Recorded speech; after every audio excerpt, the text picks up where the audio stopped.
ఇప్పుడు వచ్చిన పరిశుద్ధులందరికీ ప్రభువు యేసు క్రీస్తు నామమున హృదయపూర్వక శుభాకాంక్షలు తెలియజేస్తున్నాను. ప్రేమందరూ బిడ్డలారా, ఆదికాండము 3వ అధ్యాయము 1 నుండి 7 వచనాలు మనం చదువుకుని ఉన్నాం. దేవుడైన యెహోవా చేసిన సమస్త భూజంతువులలో సర్పము యుక్తి గలదై ఉండెను. ఈ ప్రసంగం చేసే ముందు ఆ యొక్క ప్రసంగ అంశము పేరు ఈ కాలపు ప్రవక్త విలియం బ్రన్హాం గారు ప్రసంగించినటువంటి వర్తమానము విజ్డమ్ వర్సెస్ ఫెయిత్. విజ్డమ్ అనగా అర్థము ఏమిటి అని అంటే జ్ఞానము అని అర్థం. అయితే దానికి ఇంకొక పదం ఉంది, నాలెడ్జ్ అని. నాలెడ్జ్ అనగా అర్థము, జ్ఞానము. అయితే ఈ నాలెడ్జ్ మరియు విజ్డమ్ ఈ రెండు పదముల మధ్యలో ఉన్నటువంటి వ్యత్యాసము ఏమిటి అని అంటే, నాలెడ్జ్ అనగా జ్ఞానము అంటే ఒక సమాచారాన్ని తెలుసుకునుట. హల్లెలూయా. ఒక సమాచారమును తెలుసుకునుట. మరియు రెండవది విజ్డమ్ అనగా జ్ఞానం. విజ్డమ్ అనగా జ్ఞానం అంటే నాలెడ్జ్ మనం సంపాదించినప్పుడు, ఈ జ్ఞానమును మనం సంపాదించినప్పుడు, అంటే ఒక అంశమును మనం తెలుసుకున్నప్పుడు, ఒక సమాచారమును మనం తెలుసుకున్నప్పుడు, దానిని మన నిత్య జీవితంలో అన్వయించుకున్నప్పుడు అనగా దాన్ని అమలుపరిచినప్పుడు మన జీవితంలో కలిగే అనుభవపూర్వక జ్ఞానముని విజ్డమ్ అంటారు. హల్లెలూయా. అంటే ఇప్పుడు నేను మాట్లాడేది ఏమిటంటే అనుభవపూర్వక జ్ఞానము అంటే వెర్సెస్ అంటే అర్థం ఏమిటంటే ఒకదానికొకటి వ్యతిరేకముగా పని చేయుట. ఒకదానికొకటి వ్యతిరేకముగా పని చేయుట అంటే ఈ అనుభవపూర్వక జ్ఞానము మరియు విశ్వాసము ఈ రెండు ఒకదానికొకటి వ్యతిరేకముగా ఉన్నాయి. ఈరోజు ప్రసంగం చాలా ప్రాముఖ్యమైనది. దయచేసి మనం ఇది ఉపదేశం, ఇది ప్రసంగం కాదు.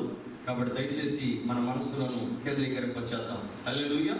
ఈ కాలపు ప్రవక్త విలియం బ్రన్హాం గారు విశ్వాసమును గురించి మనకు అనేక ప్రసంగాలు చేశారు. వాటిలో ప్రభువు నడిపింపు కొలది నేను ఒక్కొక్క దాని యొక్క సారాంశాన్ని ముందుకు తీసుకొని రావడానికి ప్రయత్నం చేస్తూ ఉన్నాను. హల్లెలూయా. మనందరూ సంతోషపడుతున్న స్తోత్రం చెప్తామా? హల్లెలూయా. అనుభవపూర్వక జ్ఞానం మరియు విశ్వాసం. అయితే ఈ అనుభవపూర్వక జ్ఞానములో మళ్ళీ 2 రకాలు ఉన్నాయి. ఒకటి దేవుని ద్వారా మనకు కలిగే అనుభవపూర్వక జ్ఞానం. రెండవది సాతాను ద్వారా మనకు కలిగే అనుభవపూర్వక జ్ఞానము. అంటే చాలా మంది మీరు గమనించండి, జ్ఞాని అని చాలా మందిని జ్ఞానులు అని పిలుస్తారు. అవునా? అంటే యవన ప్రాయంలోనే వాళ్ళకి ఎంతో సమాచారం తెలిసి ఉండొచ్చు. అయితే అనుభవపూర్వక జ్ఞానం కలిగిన వ్యక్తిని అంటే వృద్ధాప్యంలో ఉన్న వ్యక్తులను, వృద్ధులను మనం ఎంతో గౌరవించుకుంటాం. ఎందుకంటే వాళ్ళకి ఏముంది? అనుభవం ఉన్నది. అర్థమవుతుందండి? ఏముంది? అనుభవం ఉన్నది. అంటే జ్ఞానం సంపాదించడం వేరు, ఆ జ్ఞానం వారికి నిత్య జీవితంలో వారు దానిని అన్వయించుకొని వారు సంపాదించినటువంటి అనుభవము లెక్కలేనిది, దానికి వెల కట్టలేదు. హల్లెలూయా. అంటే ఇప్పుడు ఇక్కడ మనం గమనిస్తున్నటువంటి 2 అంశాలు అనుభవపూర్వక జ్ఞానం. అయితే దేవుని ద్వారా ఒక అనుభవపూర్వక జ్ఞానం వస్తుంది. రెండవది సాతాను ద్వారా కూడా అనుభవపూర్వక జ్ఞానం వస్తుంది. అయితే ఈరోజు మన యొక్క అంశము ఈ కాలపు ప్రవక్త విలియం బ్రన్హాం గారు ప్రసంగించిన రీతిగా సాతాను ద్వారా సంపాదించే కలిగే అనుభవపూర్వక జ్ఞానము మరియు విశ్వాసము. ఇది మన అంశం పేరు. అర్థమైందా? హల్లెలూయా. నేను ప్రతిసారి సాతాను ద్వారా మనం పొందుకునేటటువంటి దాన్ని చెప్పలేదు, ఎందుకంటే సమయం సరిపోదు. హల్లెలూయా. అనుభవపూర్వక జ్ఞానం అని చెప్తాను, మరియు విశ్వాసం అంటాను. అంటే మీ మనసులో దేన్ని మీరు పెట్టుకోవాలి? సాతాను ద్వారా మనకు కలిగే అనుభవపూర్వక జ్ఞానం. అర్థమైందా? మరియు విశ్వాసం. ఈ రెండింటిని మన యొక్క జీవితంలో అవి చాలా ప్రాముఖ్యమైనవిగా ఉన్నాయి. హల్లెలూయా. అర్థమవుతుందా మీకు? అనుభవపూర్వక జ్ఞానము మరియు విశ్వాసం ఈ రెండు ఒకదానికొకటి వ్యతిరేకంగా ఉన్నాయి. అంటే ఒకదానికొకటి వ్యతిరేకంగా పని చేస్తున్నాయి. పని చేయడానికి ఇవేమైనా వ్యక్తుల ఇది ఒక జ్ఞానం కదా, ఇది ఒక విశ్వాసం కదా అని మీరు అనుకోవచ్చు. అయితే ఈ అనుభవపూర్వక జ్ఞానం అనేది ఒక శక్తి, విశ్వాసం అనేది ఒక శక్తి. హల్లెలూయా. ఆది నుండి ఉన్నటువంటి శక్తులు ఇవి. కాబట్టి ఈ రెండు శక్తులు ఎప్పుడు ఒకదానికొకటి వ్యతిరేకంగా పనిచేస్తూనే ఉన్నాయి. ఆమేన్. అయితే ఈ రెండు శక్తుల గురించి మనం తెలుసుకుందాం ఈరోజు. మరి ఈ రెండు శక్తులు కూడా జీవానికి మూలమైన శక్తులు సుమ. ఈ రెండు శక్తులు జీవమునకు మూలమైన శక్తులు. అంటే మన జీవం, మనం బ్రతకడానికి కావలసిన శక్తి, జీవము మనం పొందుకోవలసింది. మనము పొందితే విశ్వాసం నుండైనా పొందాలి. రెండవది సాతాను వలన కలిగే అనుభవ పూర్వక జ్ఞానము నుండైనా మనము జీవాన్ని పొందాలి. హల్లెలూయా. అర్థమవుతుందా? అదేంటంటే జీవానికి మూలం ఎలా అవుతాయి? జీవానికి మూలం దేవుడే కదా అని మీరు అడగవచ్చు. అర్థమవుతుందా? అయితే వాటన్నిటి నేను మీకు వివరిస్తాను. ఆమేన్. వింటున్నారా? సంఘానికి ప్రజలు రావట్లేదని టెన్షన్ పడొద్దు. అర్థమైందా? మీకు కొద్ది మంది మేము ఉన్నామని చెప్పి బిక్కుమంటూ బ్రతకొద్దు. ఎందుకంటే అనుభవపూర్వక జ్ఞానం గురించి నేను చెప్తాను, వినండి. అర్థమవుతుందా? భూమి మీద మానవుడికి సహజ సిద్ధమైన గుణలక్షణం ఏంటో తెలుసా? చర్చికి రాకుండా ఉండడం, చర్చి ఎగ్గొట్టడం. చర్చి ఎగ్గొట్టడానికి, సన్నిధిని ఎగ్గొట్టడానికి ఎన్ని మార్గాలు ఉంటే అన్ని మార్గాలు అన్వేషిస్తాడు మానవుడు. ఎందుకంటే దేవుని ముందు నిర్దోషిని అనిపించుకోవాలన్న తాపత్రయం, పనికిమాలిన తాపత్రయం. అర్థమైందా? కరోనా వచ్చింది, చర్చికి రాకుండా ఉండాలంటే నువ్వు కరోనా ఇంట్లో ఉన్నా వచ్చింది. ఏం ప్రకారం రావట్లేదు ఇంట్లోకి, మాసం రావట్లేదు ఇంట్లోకి, బంధువులు రావట్లేదా ఇంట్లోకి, స్నేహితులు రావట్లేదా ఇంట్లోకి. హల్లెలూయా. వీళ్ళందరి ద్వారా రాని కరోనా ఆలయానికి వస్తేనే వచ్చిందా? హల్లెలూయా. నా మాటలు మిమ్మల్ని బాధిస్తే మీరు నన్ను క్షమించొద్దు. అర్థమైందా? హల్లెలూయా. ఎందుకంటే నేను చెప్పాలి కాబట్టి చెబుతూ ఉన్నా. చర్చికి రావట్లేదండి, కరోనా అండి. అబ్బా, ఆహా, అలాగా, రైట్. ఇంట్లో ఉంటే నీ బంధువులు రావట్లేదు ఇంటికి, నీ చుట్టాలు రావట్లేదా?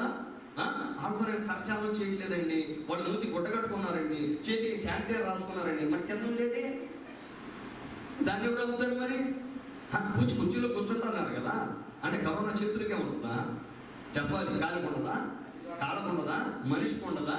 మాట్లాడేటప్పుడు ఆ యొక్క శ్వాసలో అంటే బయటికి రావట్లేదా? ఆ ఉమ్ము పడుతుంది కదా, అందులో అంటే రావట్లేదా? చెప్పాలి.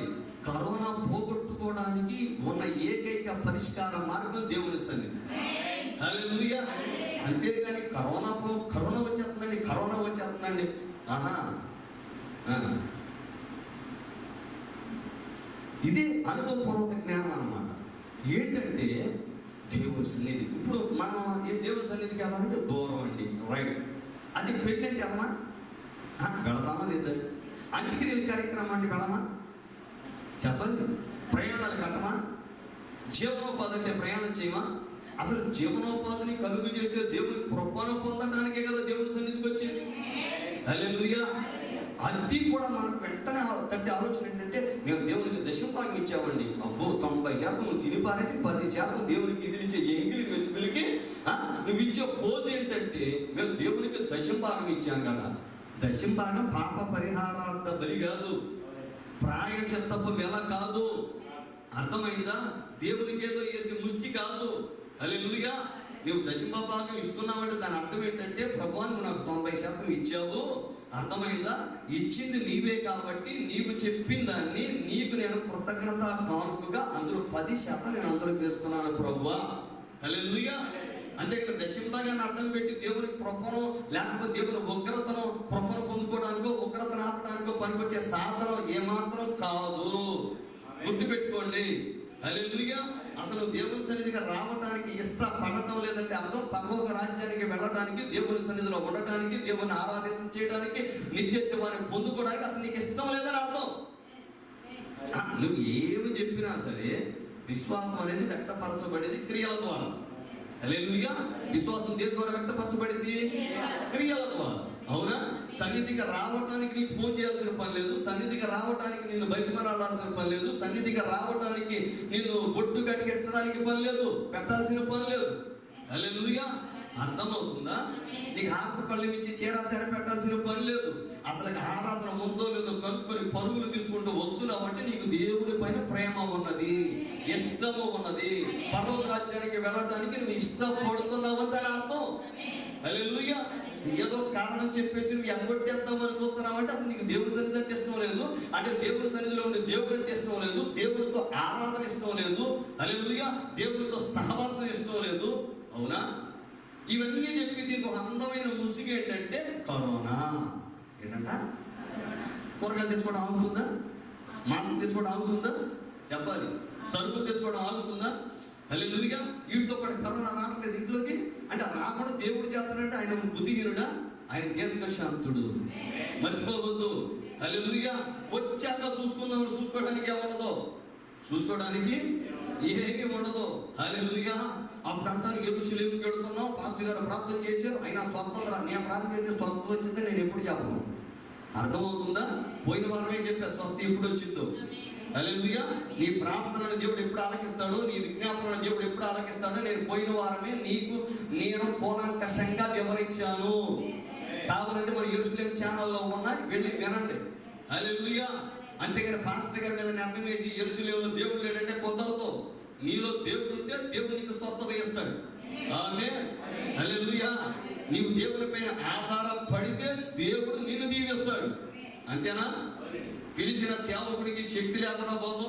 అర్థమైందా? దేవుడు ఎర్రిబాబులోడు కాదు, ఎర్రంగడ పంతకన్నా కాదు. అర్థమైందా? పిలిచిన వాడు ఆయన, నిలబెట్టిన వాడు ఆయన, వాడుకునేవాడు ఆయన. హల్లెలూయా. మనం ఊరకే నిలబడి స్టేట్మెంట్లు ఇవ్వడానికి అక్కడ ఉండట్లేదు. హల్లెలూయా. మన స్టేట్మెంట్లు దేవుడు గమనిస్తూ ఉన్నాడు, అదొకటి మనం గమనించాలి. హల్లెలూయా. మనం పలికే ప్రతి వ్యర్థమైన మాటను గురించి తీర్పులో మనం లెక్క చెప్పాలి. గుర్తుపట్టుకొని ప్రేమ దేవుని పెట్టాలి. అంతేగాని మనం నోరికి ఏది వచ్చిందని మాట్లాడటానికి ఇక్కడ లేదు. హల్లెలూయా. కాబట్టి నీవు కరోనా వచ్చినా అసలు ఇప్పుడు సన్నిధిగా రావాల్సిన సమయం ఏదో ఇప్పుడే. ఎప్పుడు? మునిపెన్నడూ లేనంతగా తీవ్రత కలిగి ఇప్పుడు రావాలి దేవుని సన్నిధికి. ఎందుకంటే కరోనాను తప్పించుకోవాలంటే ఇప్పుడు దేవుని సన్నిధికి రావాలి. యేసుక్రీస్తు నామములో బాప్తిసం పొందాలి. హల్లెలూయా. పరిశుద్ధాత్మ బాప్తిసాన్ని పొందాలి. దేవుని రక్తాన్ని నీ జీవితానికి నీవు అన్వయించుకోవాలి. రక్త ప్రోక్షణలోకి నీవు రావాలి. దేవుని యొక్క రక్తం నీ మీద కప్పబడాలి. హల్లెలూయా. అర్థమవుతుందా? యేసుకి స్తోత్రం చెప్తామా? రైట్. ప్రేమ దేవుని పెట్టారా? మీ మనసులో బాధ పెట్టుకోండి, గాయపరిస్తే గాయపరుచుకోండి, హృదయంలో పడవబడి లోపలికి నాపుగా గట్టిగా నొక్కుకోండి.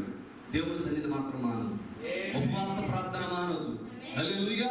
మన ఉపవాస ప్రార్థనకి రాము, దేవుని సన్నిధికి రాము, దేవుడు దీవించట్లేదండి.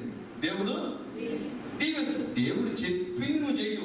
దేవుడు మనల్ని వారమంతా దేవుని సన్నిధిలో ఉండమంటలేదుగా.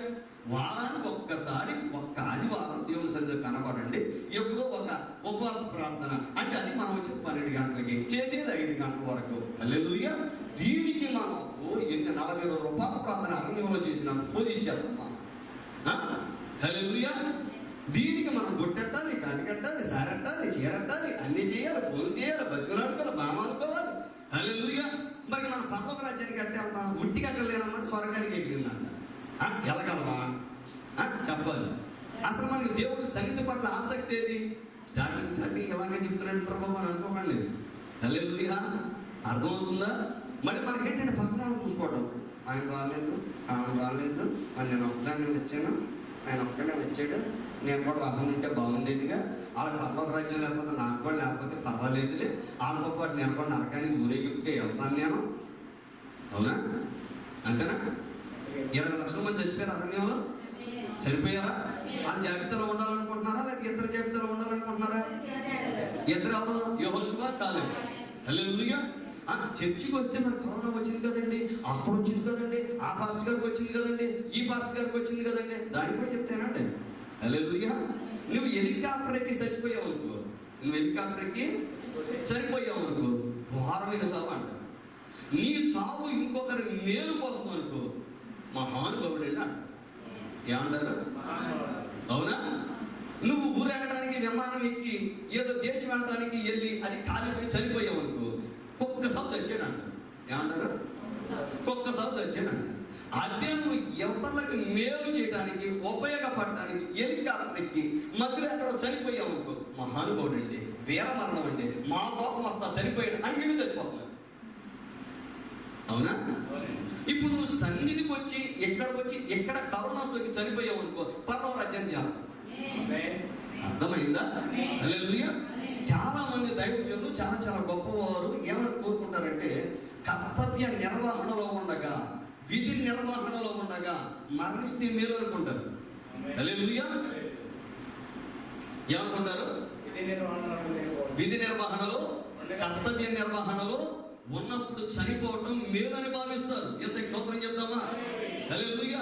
చాలా మంది దైవజనులు ఎలా భావిస్తారంటే, ప్రసంగం చేస్తూ మరణిస్తే బాగుండు అనుకుంటారు.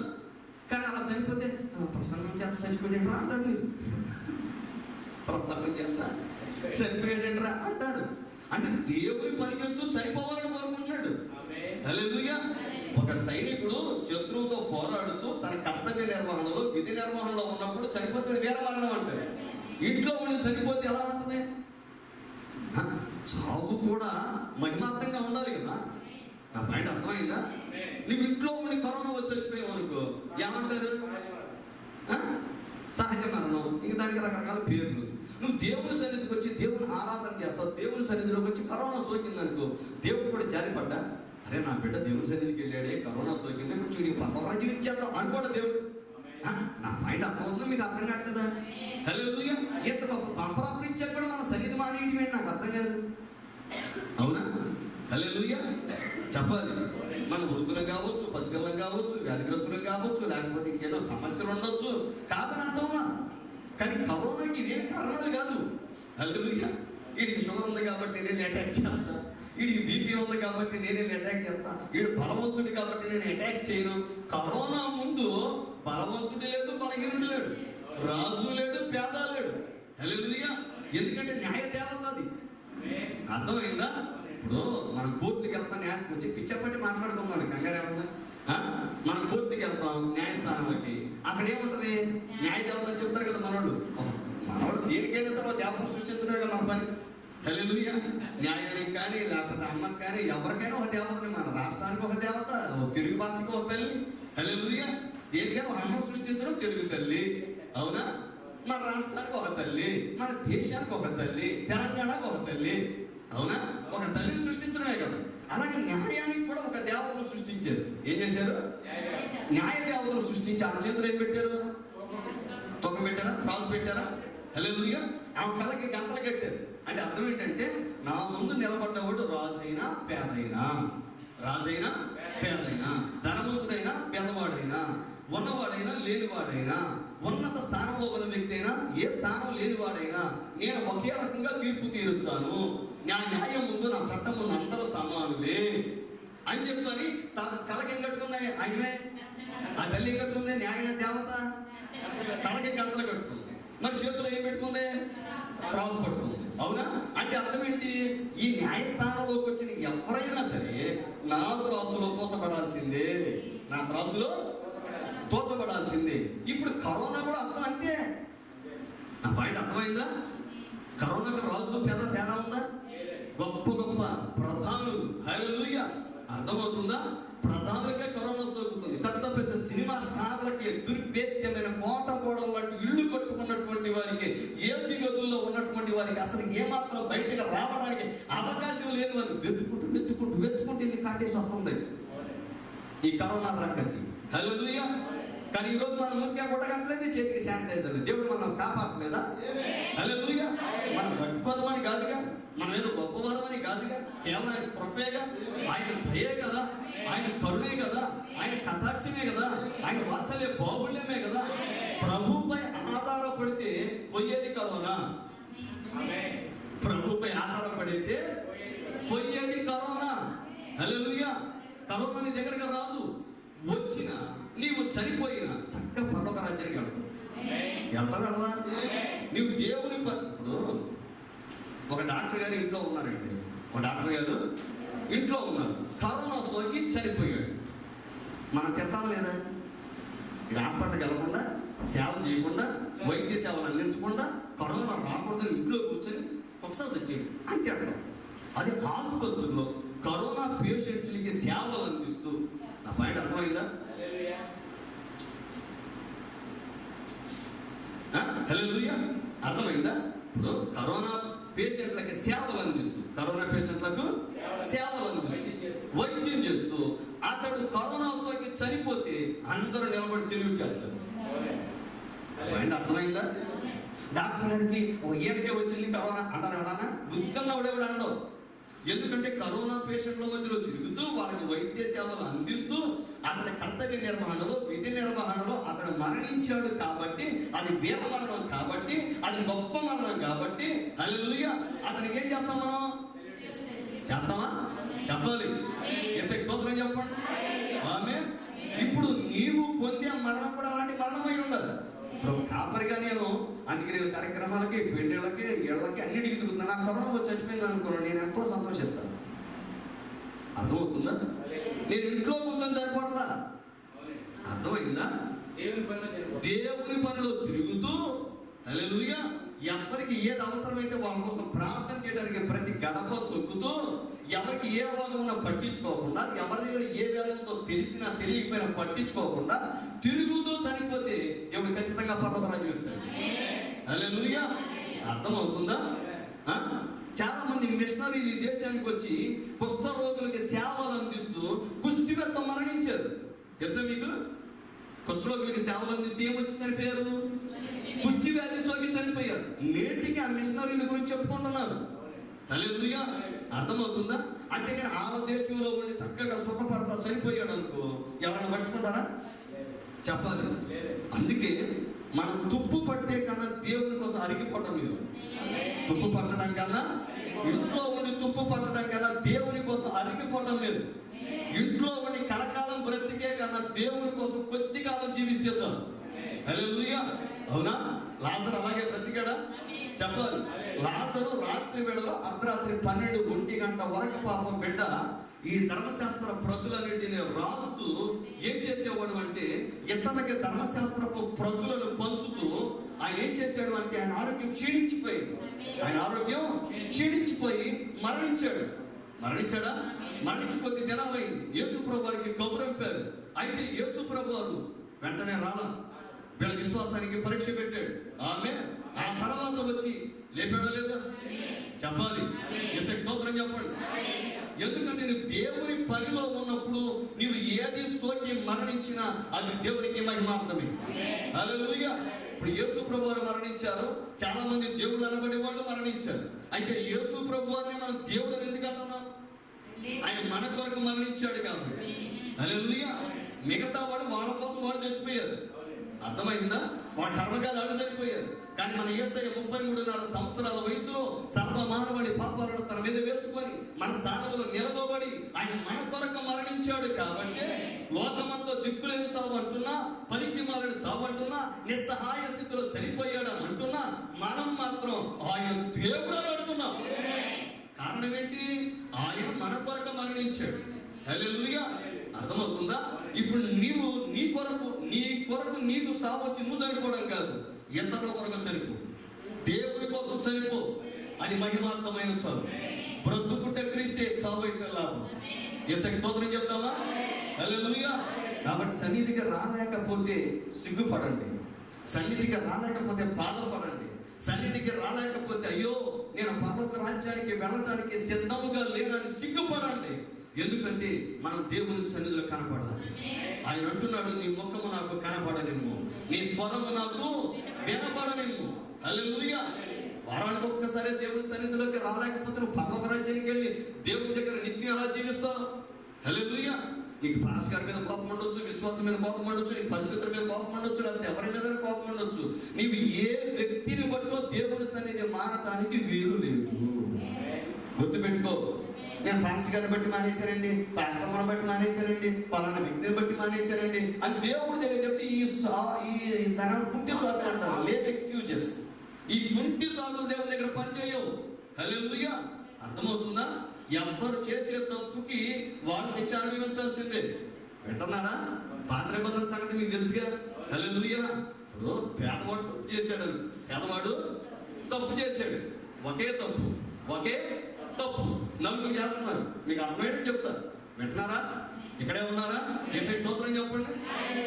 పేదవాడు తప్పు చేశాడు. 2 గవ్వలు తీసుకెళ్తారు. అవి అంతా 100 రూపాయలు 150 ఉంటాయి. హల్లెలూయా. అదే ఒక ఊరి పెద్ద చేశాడు, ఒక ఊరి పెద్ద చేశాడు. ఆడ మేకను పట్టుకెళ్ళాలి. ఏం పట్టుకెళ్ళాలి? ఎందుకంటే పెద్ద కాబట్టి, ఊరికి పెద్ద కాబట్టి ఏం పట్టుకెళ్ళాలి? అదే తప్పు, అదే తప్పు. ఒకటే చెప్తున్నా, అదే తప్పు. ఊరి పెద్ద చేస్తే ఆడ మేక ఇక 4,000 5,000 ఉంటుంది. అవునా? యాజకుడు చేస్తే మగ మేక పట్టుకెళ్ళాలి. ఎక్కడికి? దేవుడి సన్నిధిలో. హల్లెలూయా. అదే 7,000 8,000 10,000 ఉంటుంది. మగ మేక కదా, పోతు కదా, పొట్టేలు కదా. హల్లెలూయా. అదే ప్రధాన యాజకుడు తప్పు చేస్తే ఎద్దును పట్టుకెళ్ళాలి. ఏ పట్టుకెళ్ళాలి? ఎద్దు అంటే 5,000 వచ్చేద్దా?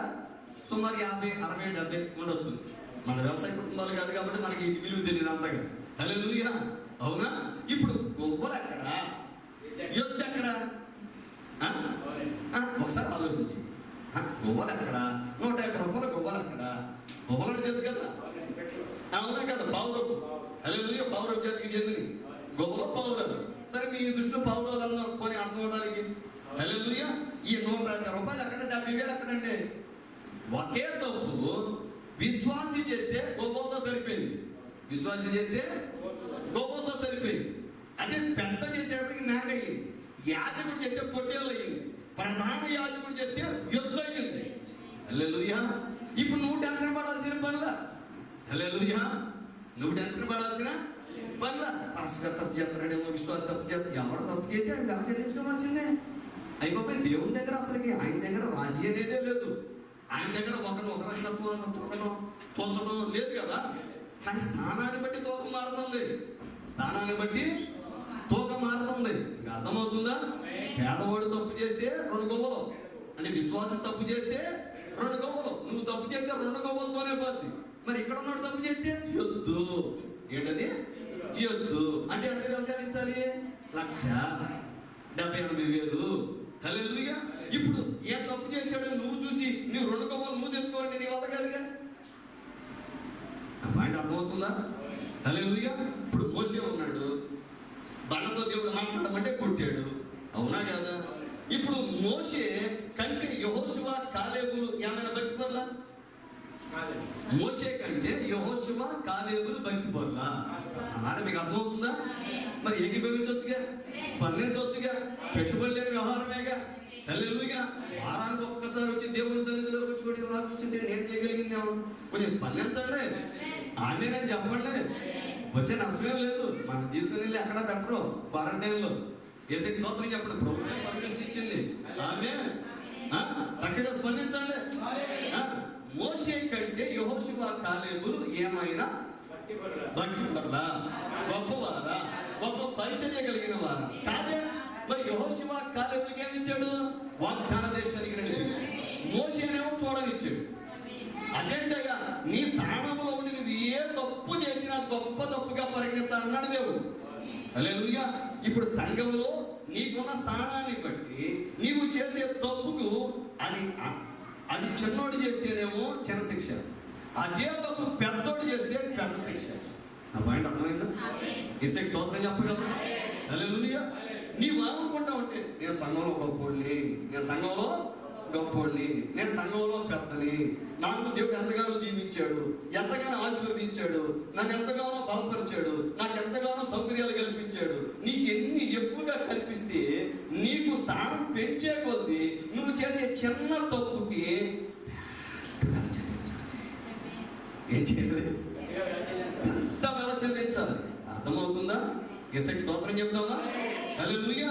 ఇప్పుడు హవ్వ చేసిన పని ప్రపంచంలో ఈ పాటికి కొన్ని కోట్ల మంది చేసుకుంటారు. ఆ పాయింట్ అర్థమవుతుందా? హవ్వ చేసిన పని ప్రపంచంలో కొన్ని కోట్ల మంది చేస్తుంటారు. కానీ ఈ కోట్ల మంది దగ్గరికి దేవుడి దగ్గర వచ్చి నేను చెప్పిస్తాను అలా, నేను చెప్పిస్తానని అలా. కానీ హవ్వ దగ్గరికి దేవుడి దగ్గర వచ్చాడు. అర్థమవుతుందా? నా పాయింట్ మీకు అర్థమవుతుందా? కానీ హవ్వకి ఇవ్వబడిన స్థానం అంత గొప్పది. ఎందుకంటే జీవము గల ప్రతి వారికి ఆమె తల్లి. ఆమె యేసుకి స్తోత్రం చెప్తామా? రైట్. ప్రియులు దేవుడు బిడ్డలారా, మీరు చాలా జాగ్రత్తగా గమనించండి. ఇప్పుడు ఇక్కడ ఏమున్నాయంటే ఏదైనా తోటలో వీళ్ళిద్దరిని ఉంచాడు ఆయన. ఎవరిని? హవ్వ, ఆదాము. ఈ ఏదైనా తోటలో మీరు ఇద్దరు ఉంచినప్పుడు ఏదైనా తోటలో 2 వృక్షాలు ఉన్నాయి. ఒకటి జీవ వృక్షం, రెండవది మంచి చెడ్డల తెలివినిచ్చే వృక్షం. హల్లెలూయా. వీటిని మనం ఆదికాండం 2వ అధ్యాయం 9వ వచనములో దేవుని యెహోవా చూపునకు రమ్యమైనది ఆహారమునకు మంచిదైన ప్రతి వృక్షమును ఆ తోట మధ్యను జీవ వృక్షమును చదివిపెట్టండి. ఇది తప్పు తర్జుమా తెలుగులో, ఇది తప్పు తర్జుమా. ఒకసారి నేను ఇంగ్లీష్లో చదివి మీకు దాన్ని నేను మీకు అర్థమయ్యేలా చెప్తా. ఆదికాండం 2వ అధ్యాయం 9వ వచనం. And out of the ground the Lord God made to grow every tree that is pleasant to the sight and to be desired, good for food. The tree of life also in the center of the garden, and the tree of the knowledge of good and evil, and blessing and calamity. అంటే దీని అర్థం ఏంటంటే, ప్రేమ దేవుడు నేను English ఎందుకు చదివి వినిపించాను అంటే ఆన్లైన్ వినే వాళ్ళకు కూడా ఇది ఉపయోగకరమని చదివి వినిపించాను. హల్లెలూయా. అంతే మనకి ఇంగ్లీష్ వచ్చి చూపించుకోవడానికి కాదు. ఈ రోజు నువ్వు బడిలో చదివే చిన్న పిల్లవాడు 2వ తరగతి చదివే పిల్లవాడితో కూడా మనం ఇంగ్లీష్ మాట్లాడలేము. అర్థమవుతుందా? హల్లెలూయా. యేసుకి స్తోత్రం చెప్తావా? దాన్ని నేను మీకు వివరిస్తాను. దేవుడిని యెహోవా చూపునకు రమ్యమైనది ఆహారమునకు మంచిదైన ప్రతి వృక్షమును నేల నుండి మొలిపించెను. ఆ తోట మధ్యను జీవ వృక్షమును మంచి చెడ్డల తెలివినిచ్చు వృక్షమును ఆయన ఉంచెను. ఆ పాయింట్ అర్థమైందా? జీవ వృక్షం, మంచి చెడ్డల తెలివినిచ్చు వృక్షం, ఈ 2 నేల నుండి మొలిపించబడినవి కావు. ఈ 2 ఆ తోట మధ్యలో ఉంచబడ్డాయి. హల్లెలూయా.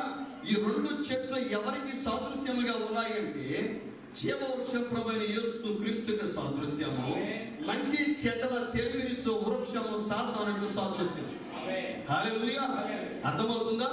ఈ 2 శక్తులని నేను మీ దృష్టికి తీసుకొని వచ్చాను. ఈ 2 శక్తులు. హల్లెలూయా. ఈ 2 శక్తులే, కానీ జీవానికి మూలమైన శక్తులు, జీవములకు మూలమైన శక్తులు. అదేంటంటే జీవానికి మూలమైన శక్తులు అని మీరు ఎలా చెప్తారు అంటే, కర్ర పామైంది. కర్ర, అవునా? మోషే చేతిలో కర్ర పామైందా? ఎన్నో ఎంబ్రయాల చేతుల్లోని కర్రలు పాములు అయ్యాయా? చెప్పాలి. అంటే మోషే కర్ర పామైందంటే దేవుడు చేసాడు. నా పైన అర్థం ఉందా? క్యాచ్ చేస్తున్నారా? ఎన్నో ఎంబ్రయాలు కూడా కర్రలు ఏం చేశారు? పాములు చేశారు. అర్థమైందా? కానీ సాతానుడు కర్రను చేయలేడు. నా పాయింట్ అర్థమైందా? హల్లెలూయా. దేవుడు మాత్రమే వృక్షాన్ని కలుగజేయగలడు. కానీ ఈ వృక్షాన్ని తీసుకున్నాడు పాము చేయగలడు, ఏదైనా చేయగలడు. ఎవరో? సాతాను.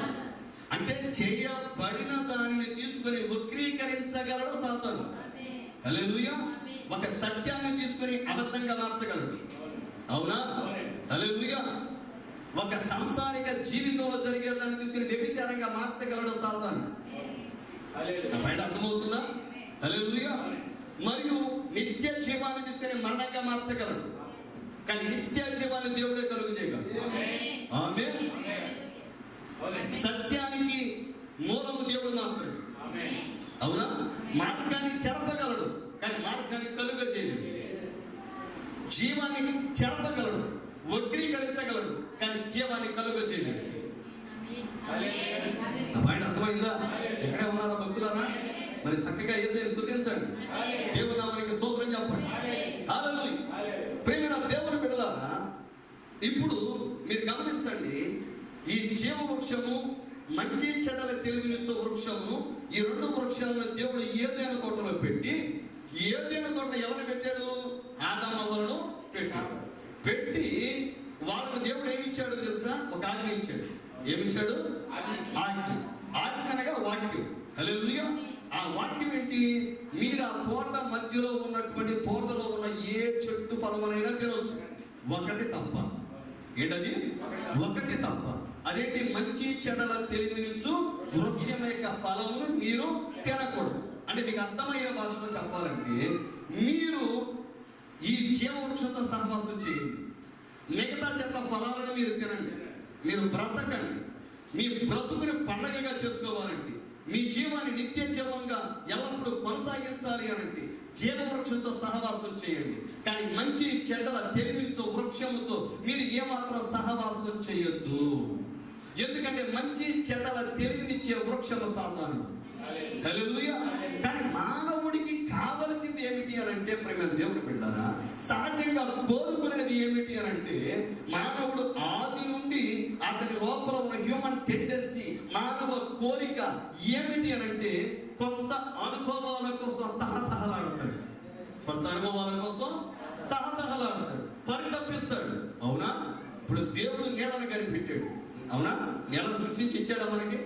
అయితే మానవుడు ఈ నీళ్ళను తీసుకుని కోకోకోలా తయారు చేసాడు. నీళ్లు తాగితే తృప్తి పడ్డు, నీళ్లు తాగితే తృప్తి పడ్డు. కోకోకోలా తీసుకొని పెప్సీ అని చెప్పి అంటే కానీ మానవుడికి తృప్తిగా ఉండదు. ఆ తర్వాత గ్యాస్ ట్రబుల్ వచ్చింది, ఆ తర్వాత అల్సర్ వచ్చింది, అల్సర్ క్యాన్సర్గా మారింది, తర్వాత ఆసుపత్రిలో చేస్తాడు, తర్వాత కోకోకోలా తాగుతూనే వెళ్ళిపోతుంది. దేవుడిచ్చిన కొబ్బరిమండం నీళ్లు తాగమంటే అంటారు మనోడు. దేవుడిచ్చిన కొబ్బరిమండం నీళ్లు తాగమంటే దేవుడు ఆ నీళ్ళని బండంలో పెట్టి అంత ముద్ర వేసి హల్లెలూయా దాని చుట్టూ ఇంత చెప్ప పెట్టి అన్ని నీళ్లు గ్లాసు నీళ్లు అందులో పోసి మనకి ఇచ్చాడు అంటే అది ఎంత ప్రాముఖ్యమైన నీరు. పాయింట్ అర్థమవుతుందా లేదా? హల్లెలూయా. అలాగే 5 పైసలు కూడా విలువ చేయని కోకోకోలా తాగడం అంటే మనకి ఫ్యాషన్. అవునా కదా? ఆ బాటిల్ తెచ్చుకోవాలంటే అందరికీ కనపడాలని పెట్టి మరి చూపించి తెచ్చేవాడు బోర్డు మంది. 5 పైసలు విలువ చేయి అంటే నేను వేరే వాక్యమే చెప్తున్నా, మీరు అర్థం చేసుకోండి. అంటే మానవుడికి ఆది నుండి దేవుడు ఇచ్చింది కాకుండా కొత్త అనుభవం కావాలి, ఈ అనుభవ పూర్వక జ్ఞానం కావాలి. హల్లెలూయా. అయితే హవ్వమ్మ ఇప్పుడు దేవుడు అనుభవించాడు, జీవవృక్షం ఇచ్చాడు. ఏమిచ్చాడు? జీవవృక్షం.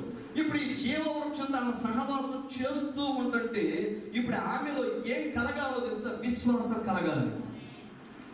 ఏం కలగాలి? విశ్వాసం కలగాలి. నా పాయింట్ అర్థమవుతుందా? హల్లెలూయా. విశ్వాసము దేని వల్ల వస్తుందో తెలుసా? దేవుని వాక్యమును వినుట వల్ల వస్తుంది. ఆమేన్. దేవుని వాక్యాన్ని ఏమి వింటున్నప్పుడు, దేవునితో మాట్లాడుతున్నప్పుడు, దేవునితో సహవాసం చేస్తున్నప్పుడు ఈమె హృదయంలో ఏం కలుగుతుంది? విశ్వాసం కలుగుతుంది. But faith is the force. Hallelujah. Force of life. అర్థమైందా? జీవం యొక్క శక్తి అది. మీరేదో విశ్వాసాన్ని అంత తేలిక అంచనా వేయొద్దు. విశ్వాసం అంటే ఈ ఫోన్ ఎలాగ ఉన్నదో మనం దీన్ని తాకగలం, స్పర్శించగలం, అనుభవించగలం. హల్లెలూయా. అవునా? దీన్ని మనం చూడగలం. ఇది ఒక సబ్స్టెన్స్, ఇది ఒక పదార్థం. అలాగే నీ లోపల విశ్వాసం కూడా ఒక పదార్థం. దాన్ని నువ్వు తాకగలవు, స్పర్శించగలవు, అనుభవించగలవు, దాంతో పని చేయించగలవు. అర్థమవుతుందా? హల్లెలూయా. ఇక్కడే ఉన్నారా? స్తోత్రం చెప్తామా? ఇప్పుడు ఈ హవ్వ జీవవృక్షంతో సహవాసం చేస్తున్నంత కాలం ఎందుకు దేవుడు జీవవృక్షంతో సహవాసం చేయమన్నాడో తెలుసా? ఆమెకు దేవుడు ఒక పని అప్పగించాడు. ఆమె ఆ పని ఏమిటో తెలుసా? ఆమె జీవమును బయటికి తీసుకొని రావాలి. ఏం తీసుకొని రావాలి? జీవాన్ని బయటికి తీసుకొని రావాలి, జీవాన్ని ఉత్పత్తి చేయాలి. అయితే ఈ జీవానికి ఒక విత్తనం కావాలి. ఆ విత్తనం ఎవరి దగ్గర ఉంది? ఆదాము దగ్గర ఉంది. హల్లెలూయా. ఇప్పుడు ఈమె ఎవరితో సహవాసం చేయాలి? ఆదాముతో సహవాసం చేయాలి. ఆదాము ఎవరి కుమారుడు? దేవుని కుమారుడు. అంటే ఆదాము ఎవరితో సహవాసం చేస్తున్నాడు? దేవునితో సహవాసం చేస్తున్నాడు. ఆమేన్. ఇప్పుడు ఆదాము దేవునితో సహవాసం చేస్తున్నప్పుడు అంటే దేవుని యొక్క విశ్వాసము ఎవరిలో ఉంది? ఆదాములో. ఆదాముతో సహవాసం చేస్తున్నంత కాలం హవ్వలో ఏముంటుంది? విశ్వాసం ఉంటుంది. ఈ విశ్వాసం ద్వారా ఏం రాబోతుంది? పలుకబడిన మాట ద్వారా కలుగబోయే కుమారుడు ఆమె యొక్క గర్భం నుండి బయటికి రావాలి. పాయింట్ అర్థమైందా? యేసుకి స్తోత్రం చెప్తామా? హల్లెలూయా. ఇప్పుడు ఈమె ఆదాముతో సహవాసం చేయకుండా ఎవరి దగ్గరికి వెళ్ళింది? సాతాను దగ్గరికి వెళ్ళింది. అంటే ఈమె తొందరపడుతుంది. ఏం చేస్తుంది? ఈమె తొందరపడుతుంది. అంటే దేవుడు ఈమెకు కలుగ చేసే విజ్డమ్, అనుభవ పూర్వక జ్ఞానము. ఏంటది? అనుభవ పూర్వక జ్ఞానం. అంటే విశ్వాసం ద్వారా మనకి చివరికి కలిగేది కూడా అనుభవ పూర్వక జ్ఞానమే. చాలా లోతైనటువంటి అంశం. చివరిలో మీకు అర్థమైంది. చాలా జాగ్రత్తగా నా వెనక్కి రండి. హల్లెలూయా. అర్థమవుతుందా? ఇప్పుడు విశ్వాసం నీ లోపలికి వచ్చింది, విశ్వాసం నీ లోపలికి వచ్చింది, వాక్యాన్ని విన్నావు, అవునా? విన్నప్పుడు విశ్వాసం అంటే దేవుని మాట. ఏంటది విశ్వాసం? ఎలా కలుగుతుంది? ఆయన మాటని వినటం వలన. ఆయన మాట వాక్యం. ఈ వాక్యం ఆదియందు దేవుడై ఉన్నాడు. ఆమేన్. దేవుడే వాక్యం. వాక్యమే నీ లోపలికి ప్రవేశించి విశ్వాసం అవుతుంది.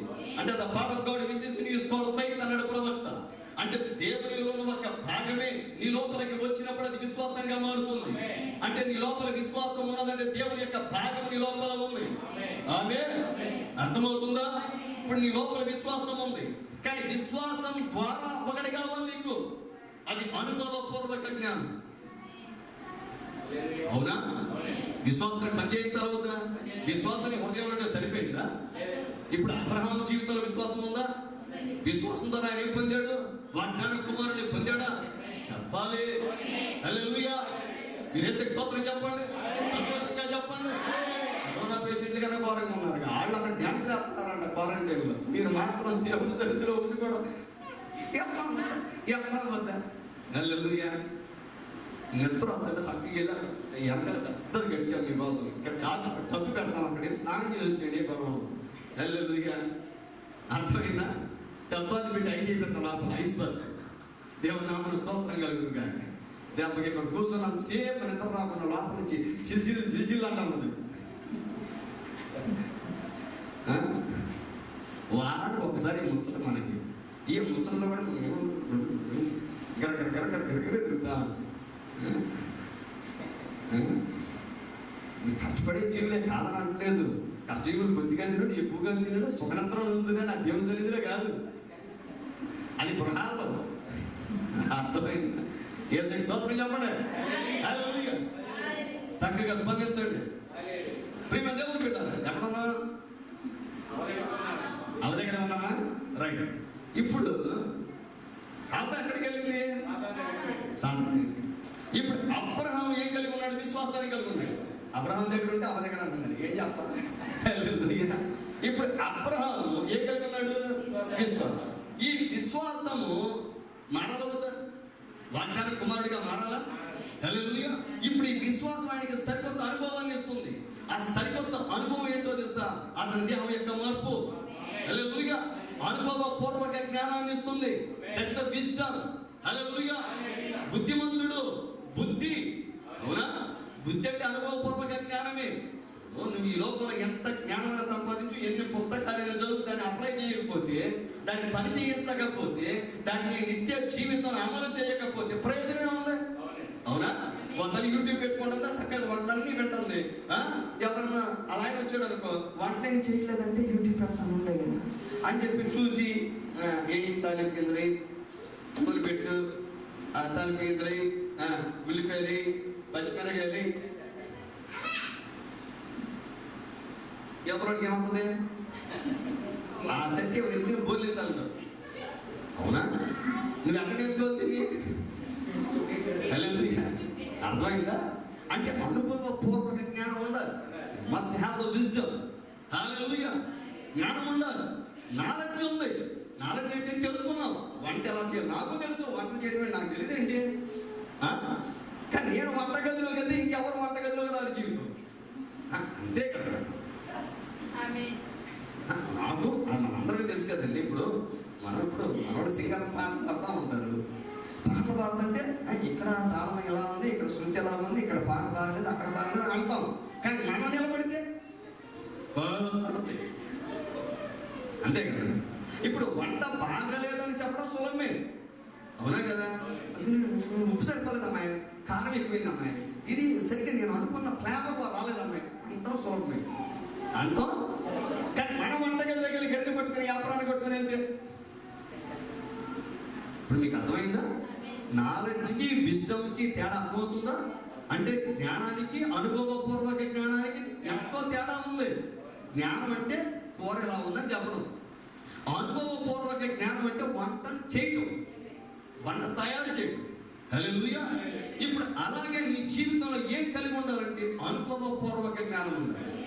ఏముండాలి? మనందరికీ వాక్యం నేర్చుకోవడం అంటే ఎంత ఇంట్రెస్ట్, ఎంత ఆసక్తితో. హల్లెలూయా. అవునా? నేను వాక్యాన్ని వినొద్దనట్లేదు, నేర్చుకోవద్దంటున్నా.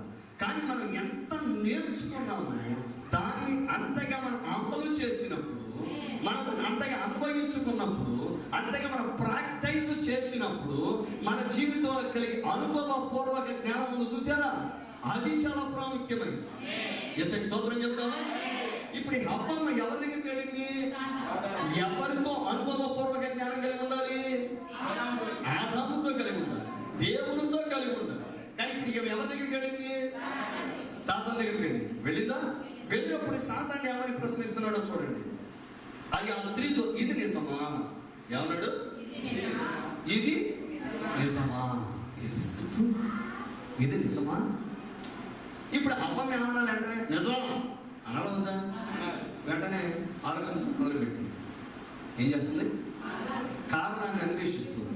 కారణాన్ని రీజనింగ్ వచ్చేసింది, హేతు బుద్ధి వచ్చేసింది. నిజమా అంది? నిజమా ఉంటుందంటావా? ఇది నిజమేనా? దేవుడు చనిపోతాడు అన్నాడు. తిన్నాము, చచ్చిపోతాము, చచ్చేదమని ఉంది తెలుగులో. మనవాడు గజమాదాలు మంచి కాటైన పద్యాలనే వాడారు. అవునా? మీరు పరమపదిస్తారు, మహిమలో ప్రవేశిస్తారు, ప్రభు దగ్గరికి వెళతారు, ఇలాంటి పదాలే వాడినా. మేము పాస్టర్లో వాడతామే. ఎంత దారుణమైన సాగు, ఎంత దారుణమైన బతికి చనిపోయినా సరే మహిమలోకి ప్రవేశించాడు అని చెప్తాం. ఆ తర్వాత ఆత్మకు శాంతి కలుగురుగాక. అక్కడే ఆత్మైపోయింది విశ్వాసునికి. ఈ ఆత్మ అక్కడ శాంతి ఉండదని. హల్లెలూయా. పాస్టర్ గారు మంచి చెప్పారు, మహిమలోకి ప్రవేశించారు పెద్ద ఆయన చెప్తాడు ఇక్కడ. లేదా దశపథం రావు కదా, కానుకలు రావు కదా. హల్లెలూయా. ముందు చెప్పేదా ఇది. ఆ తర్వాత ఏం చెప్తాడు?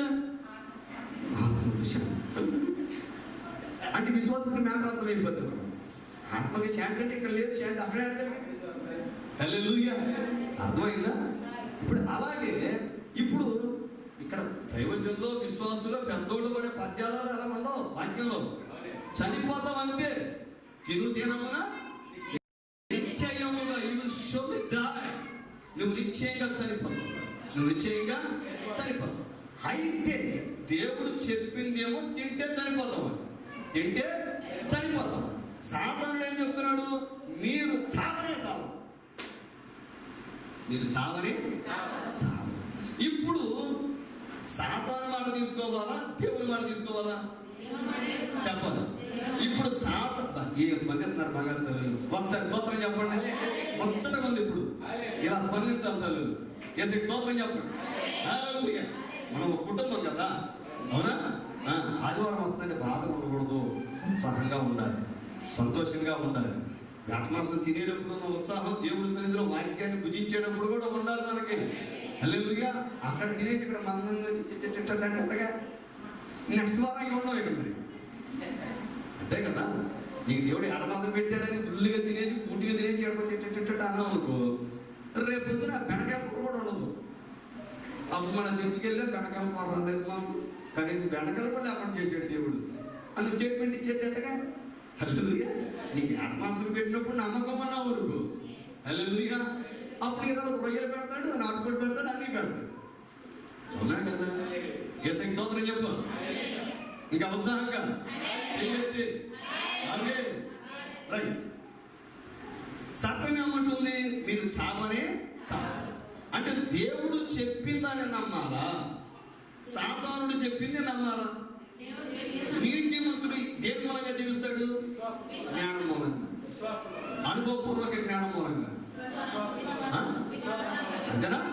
Just shall by faith. Hallelujah. నీతిమంతుని విశ్వాసం మూలముగా జీవిస్తాడు. అంటే జీవించడానికి ఆధారమైనది, జీవించడానికి కావలసింది విశ్వాసం. ఆమేన్. ఎవరికి? నీతిమంతుడికి. ఇప్పుడు ఈమె నీతిమంతురాలైతే దేవుని మాటను నమ్మితే జీవించేసింది. పాయింట్ అర్థమైందా? హల్లెలూయా. ఇప్పుడు నీతిమంతుని విశ్వాసం మూలంగా జీవిస్తాడు అంటే ఈమెను నీతిమంతురాలుగా చేయడానికి దేవుడు ఆమెకి వాక్యాన్ని ఇచ్చాడు. ఆమేన్. ఇప్పుడు ఆ వాక్యాన్ని నమ్మితే, ఆ వాక్య ప్రకారంగా జీవిస్తే ఆమె ఆ విశ్వాసం మూలంగా జీవిస్తుంది. కానీ ఈమె ఇప్పుడు విశ్వాసాన్ని పక్కన పెట్టి సాతానుతో అనుభవపూర్వక జ్ఞానాన్ని కోరుకొని ఈమె ఎవరి దగ్గరికి వెళ్ళింది? ఇప్పుడు సాతాను దగ్గరికి వెళ్ళిందా? ఇప్పుడు సాతానుడు ఏమంటున్నాడు? మీరు చావనే. ఇప్పుడు సర్పంలో ఉన్నది సాతానేనా? సర్పములో ఉన్నది సాతానేనా? ఏమంటున్నాడు? సావనే అని చెప్పని. ఏమయ్యనగా మీరు వాటిని తినవన మీ కన్నులు తెరవబడిననియు మీరు మంచి చెడ్డలను ఎరిగిన వారై దేవతల వలె ఉందండి. ఇది చాలా తప్పు తర్జుమా. దేవతలు అనేవాడు లేదు, మీరు దేవుని వలె ఉంటారు. ఎలాగా అంటే సాతానుతో సహవాసం చేస్తే 6 నెలలు సహవాసం చేస్తే వాడు వాడు అవుతారు. 6 నెలలు సహవాసం చేస్తే వాడు వాడు అవుతారు. అంతే కదా? Hallelujah. Tell me your friend అన్నందా? నీ స్నేహితుడు ఎవరో చెప్పు, నువ్వు ఎలాంటి వాడివో చెప్తానంటారు. హల్లెలూయా. ఇప్పుడు ఎవరితో సహవాసం చేస్తే నువ్వు ఆ వ్యక్తి వలె మారుతావు. అందుకే సహజంగా భార్యాభర్తలు ఇద్దరికి ఒకే స్వభావం ఉంటుంది. ఎక్కడైనా చూడండి, మీరు ఒకేలా మాట్లాడుతూ ఉంటారు, ఒకేలా తింటూ ఉంటారు, ఒకేలా తాగుతూ ఉంటారు, ఇద్దరు ఒకేలా ప్రవర్తి. ఎక్కడో కొద్దిగా రేర్ కప్పులు ఉంటారు. అర్థమైందా? Made for each other, after marriage mad for each other. అవునా కదా? పెళ్లికి ముందే ఒకరు తయారు చేయబడినట్లుగా ఉంటారు. పెళ్ళైన తర్వాత ఒకరి కోసం ఒకరు పిచ్చి పట్టినట్టు ఉండాలి. కనపడకపోతే పిచ్చి ఎక్కిపోవాలి, కనపడితే పిచ్చి అక్కడ కదా. యేసుకి స్తోత్రం చెప్తామా? హల్లెలూయా. ఇప్పుడు ఈమె ఎవరి దగ్గర? సాతాను దగ్గర. ఇప్పుడు సాతాను మాట నమ్మకుండా ఉండాలి. సాతాను మాట నమ్మాలంటే ముందు దేవుని మాట నమ్మకూడదు. పాయింట్ అర్థమైందా? ఇప్పుడు సర్పం మాట నమ్మింది అంటే దేవుని మాట నమ్మలేదనేగా. ఇప్పుడు దేవుని మాట నమ్మితే సర్పం మాట నమ్ము. ఏదో ఒకటి జరగాలి ఈ రెండిట్లో. అర్థమైందా? ఈ రెండిట్లో ఏదో ఒకటి జరగాలి. నువ్వు నమ్మితే దేవుని మాట నమ్ము, లేకపోతే సాతాను మాట నమ్ము. హల్లెలూయా. అంటే నేను ఇద్దరిని నమ్ముతానంటే కుదరదు, ఇద్దరితో ఊరెత్తుతానంటే కుదరదు, ఇద్దరితో సహవాసం చేస్తానంటే కుదరదు. చేస్తే దేవునితో సహవాసం, చేస్తే సాతానుతో సహవాసం. కానీ సాతానుతో సహవాసం చేస్తూ దేవుడి వల్లే మారుతాడు. ఎక్కడ బంపరాఫ్రాండ్ ఇది? నా పాయింట్ అర్థమైందా? సాతాను ఏమన్నాడు? నాతో సహవాసం చేయండి, మీరు దేవుడి వల్లే మారుతారు. ఎవరితో సహవాసం? సాతానుతో సహవాసం చేస్తే దేవుడి వల్లే మారుతారు. ఎలా మారుతారు చెప్పండి? హల్లెలూయా. దేవుడితో సహవాసం చేస్తే దేవుడి వలె మారుతారు. సాతానుతో సహవాసం చేస్తే సాతాను వలె మారుతారు. అవునా? సహజంగా జరిగేది అదే కదా. ఆమె అయితే ఇప్పుడు దొంగతో సహవాసం చేస్తే పోలీసుడు అవ్వాలని అడుగుతుంది. పోలీసుడితో సహవాసం చేస్తే ఇద్దరు కలిసి గ్రౌండ్కి వెళ్ళి ఇద్దరు పరిగెత్తితే పోలీసుడు అవుతారు. అవునా? దొంగతో సహవాసం చేస్తే అందరూ కూడా కన్నాలకు బయలుదేరుతారు. అంతే కదా? నేరస్తులతో సహవాసం చేసి హత్యం చేస్తావు. అవునా? ఒక ఆఫీసర్తో సహవాసం చేస్తే నువ్వు చివరికి ఒక ఆఫీసర్గా మారుతావు. హల్లెలూయా. ఇప్పుడు సాతానుతో అనుభవపూర్వక జ్ఞానం పెంపొందించుకోవడానికి ప్రయత్నం చేస్తూ, పొందడానికి ప్రయత్నం చేస్తూ ఈమె ఎలా అవ్వాలనుకుంటుంది? దేవుడు వలె మారడానికి ప్రయత్నం పడుచుండగా. హల్లెలూయా. బయట అర్థమవుతుందా? అంటే మనకు దీనికి సంబంధం ఏంటి? నేను చివరిలో చెప్తా, జాగ్రత్తగా నా వెనకాలే రండి. ఫాలో అవుతున్నారా? అర్థమవుతుందా? హల్లెలూయా. మీరు మంచి చెడ్డలను ఎరిగిన వారే. అది ఇప్పుడు అప్పమ్మకి కావాల్సింది ఏంటో తెలుసా? మంచి ఏంటో చెడేంటో తెలియాలి. మంచి ఏంటో చెడేంటో తెలియాలి. యాంప్లిఫైడ్ ఇంగ్లీష్ బైబిల్ అద్భుతంగా చెప్పాడు ఆయన. ఏమని రాశారంటే, మేము దేవుడు పెట్టారా? ఒక్క నిమిషం.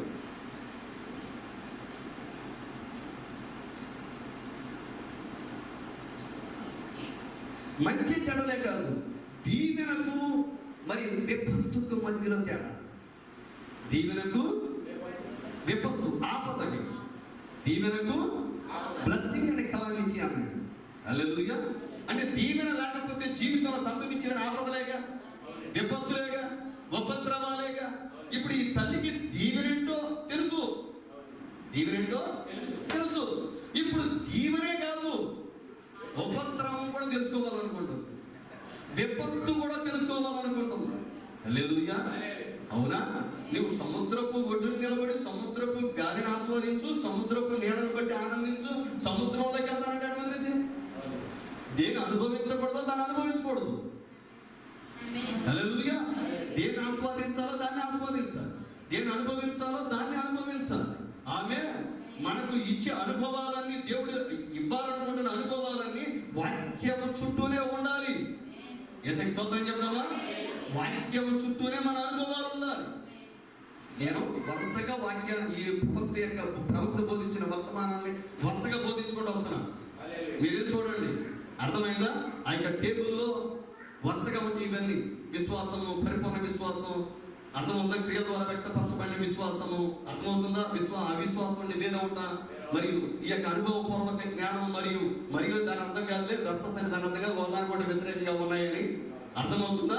విశ్వాసం అని, వీటి గురించి వరుసగా చెప్పుకుంటూ వస్తున్నాను. కాబట్టి మీరు వీటికి సంబంధించిన పుస్తకాలు తెలుగులో దొరికితే అవి చక్కగా చదవండి, మీకు ఇంకా ఎక్కువ అవగాహన మీకు కలుగుతుంది. ఆమేన్. ఇంతవరకు అర్థమైందా? ఇప్పటి వరకు అర్థమైందా? క్లియర్ గానే ఉందా? ఆమేన్. ప్రేమ దేవుని పెట్టారో చూడండి. దేవుని వలె ఉంటారని దేవునికి తెలియనని స్త్రీతో చెప్పగా, దేవునికి తెలియనని స్త్రీతో చెప్పగా, ఇప్పుడు ఎప్పుడైతే ప్రియమైన దేవుని బిడ్డలారా ఈ సర్పములో ఉన్న సాతానుడు హవ్వతో మాట్లాడినప్పుడు హవ్వ దేవుని మాటను పక్కన పెట్టింది. అంటే దేవుని వాక్యమును వినుట వలన కలిగిన విశ్వాసాన్ని పక్కన పెట్టింది. ఆమేన్. దేవునితో సహవాసాన్ని పక్కన పెట్టింది.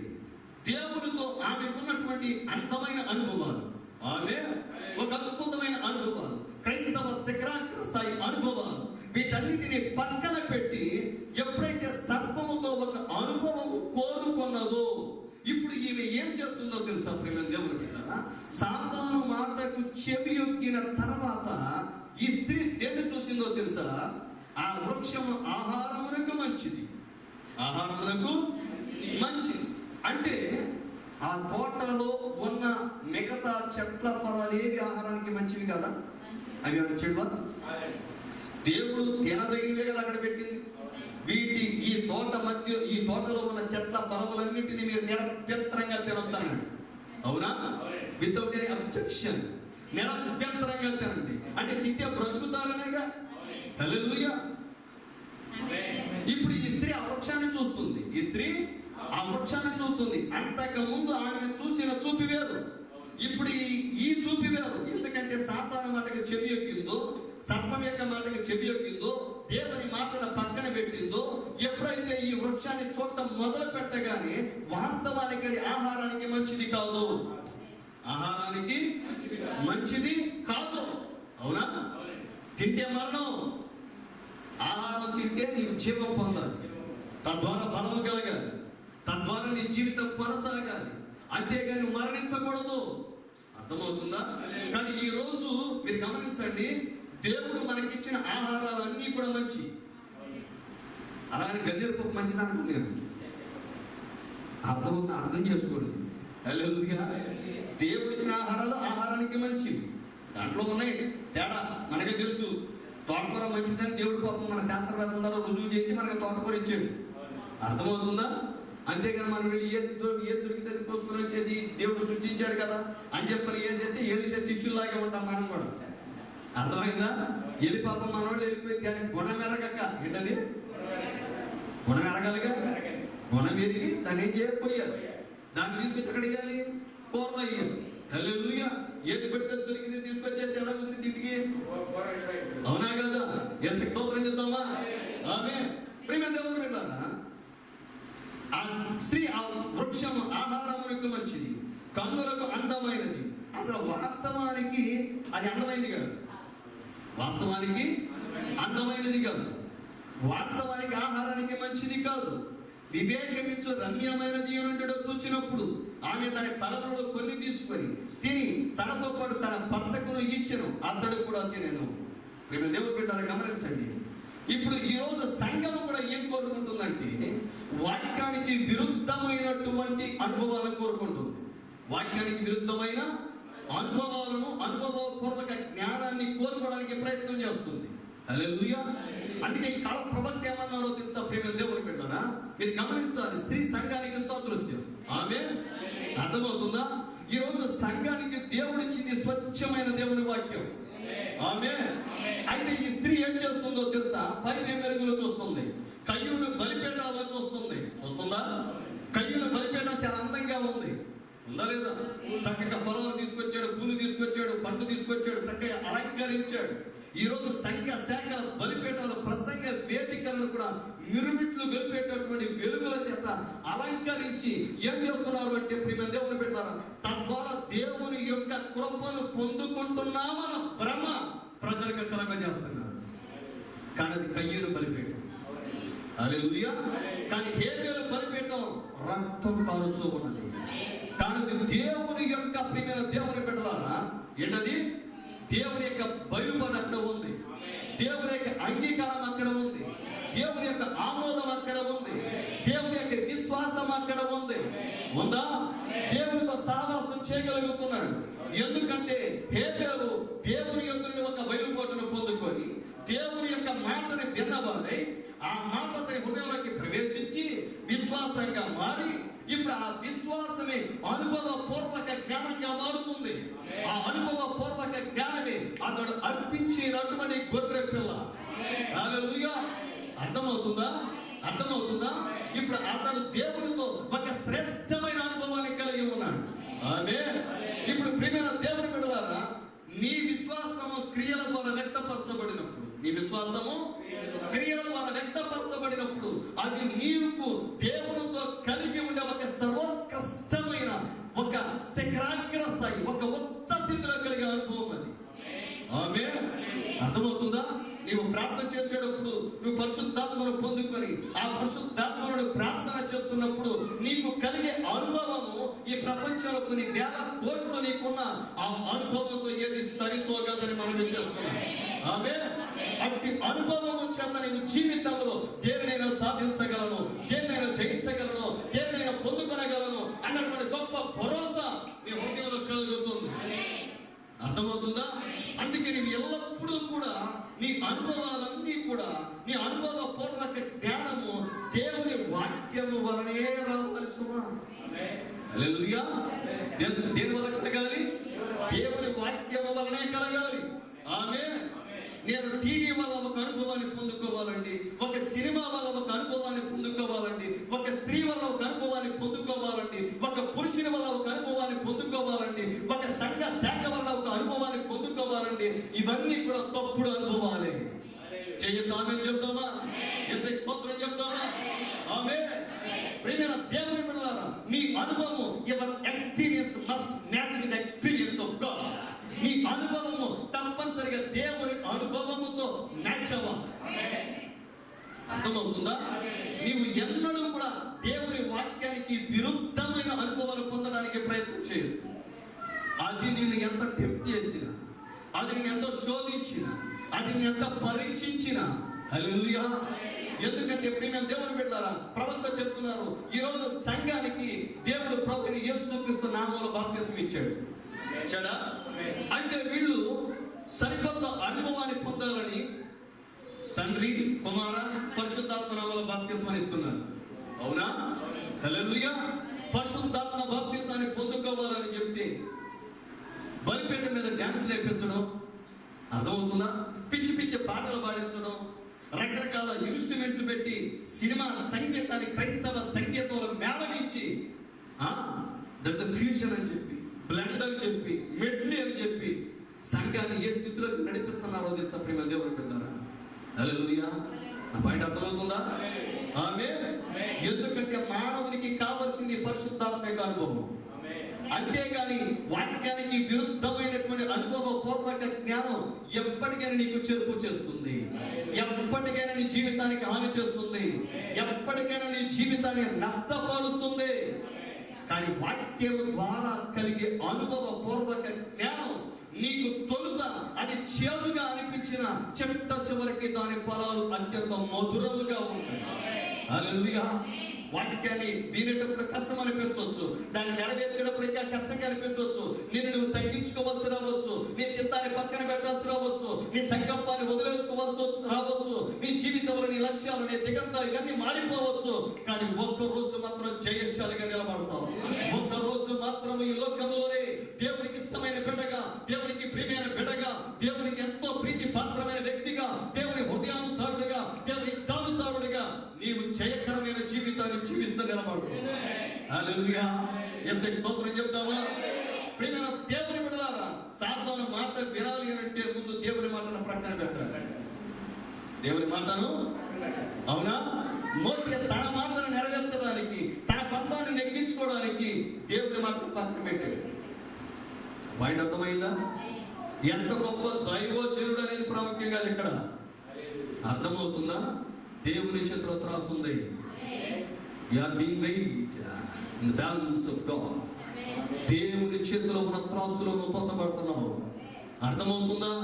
దేవుని త్రాసులో తోచబడేటప్పుడు అక్కడ ప్రభు నాకు కొంచెం ఎలా కూర్చో అలా కుదరదు. వేరు వేరు తునిక రాళ్ళు యెహోవా దృష్టికి హేయములు. అర్థమవుతుందా?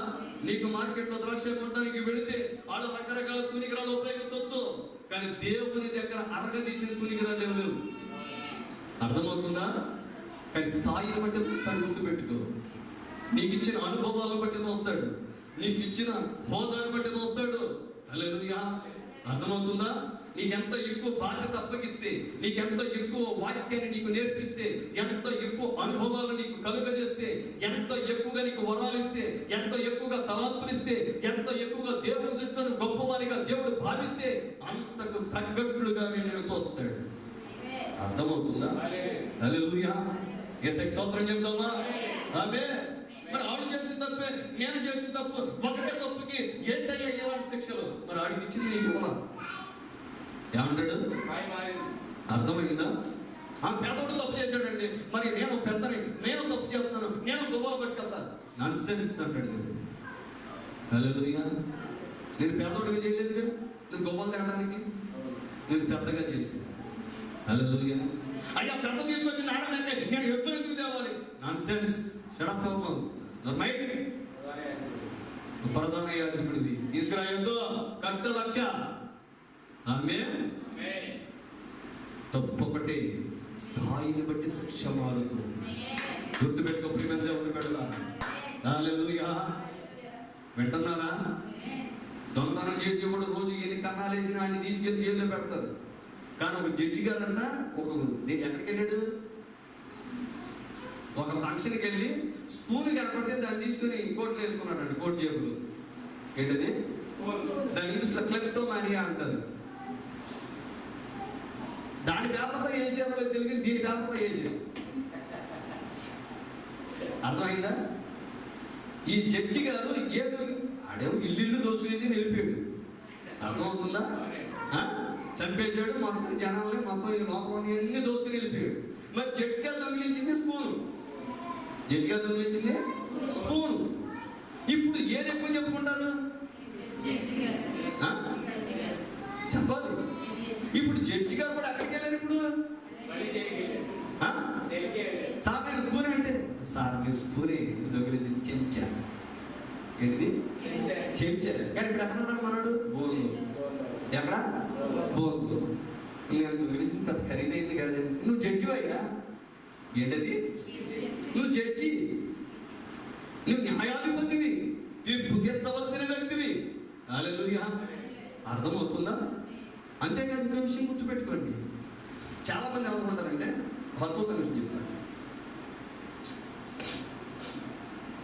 ఎందుకంటే అక్కడ కూడా వస్తా, ఆ పాయింట్ దగ్గర కూడా వస్తుంది.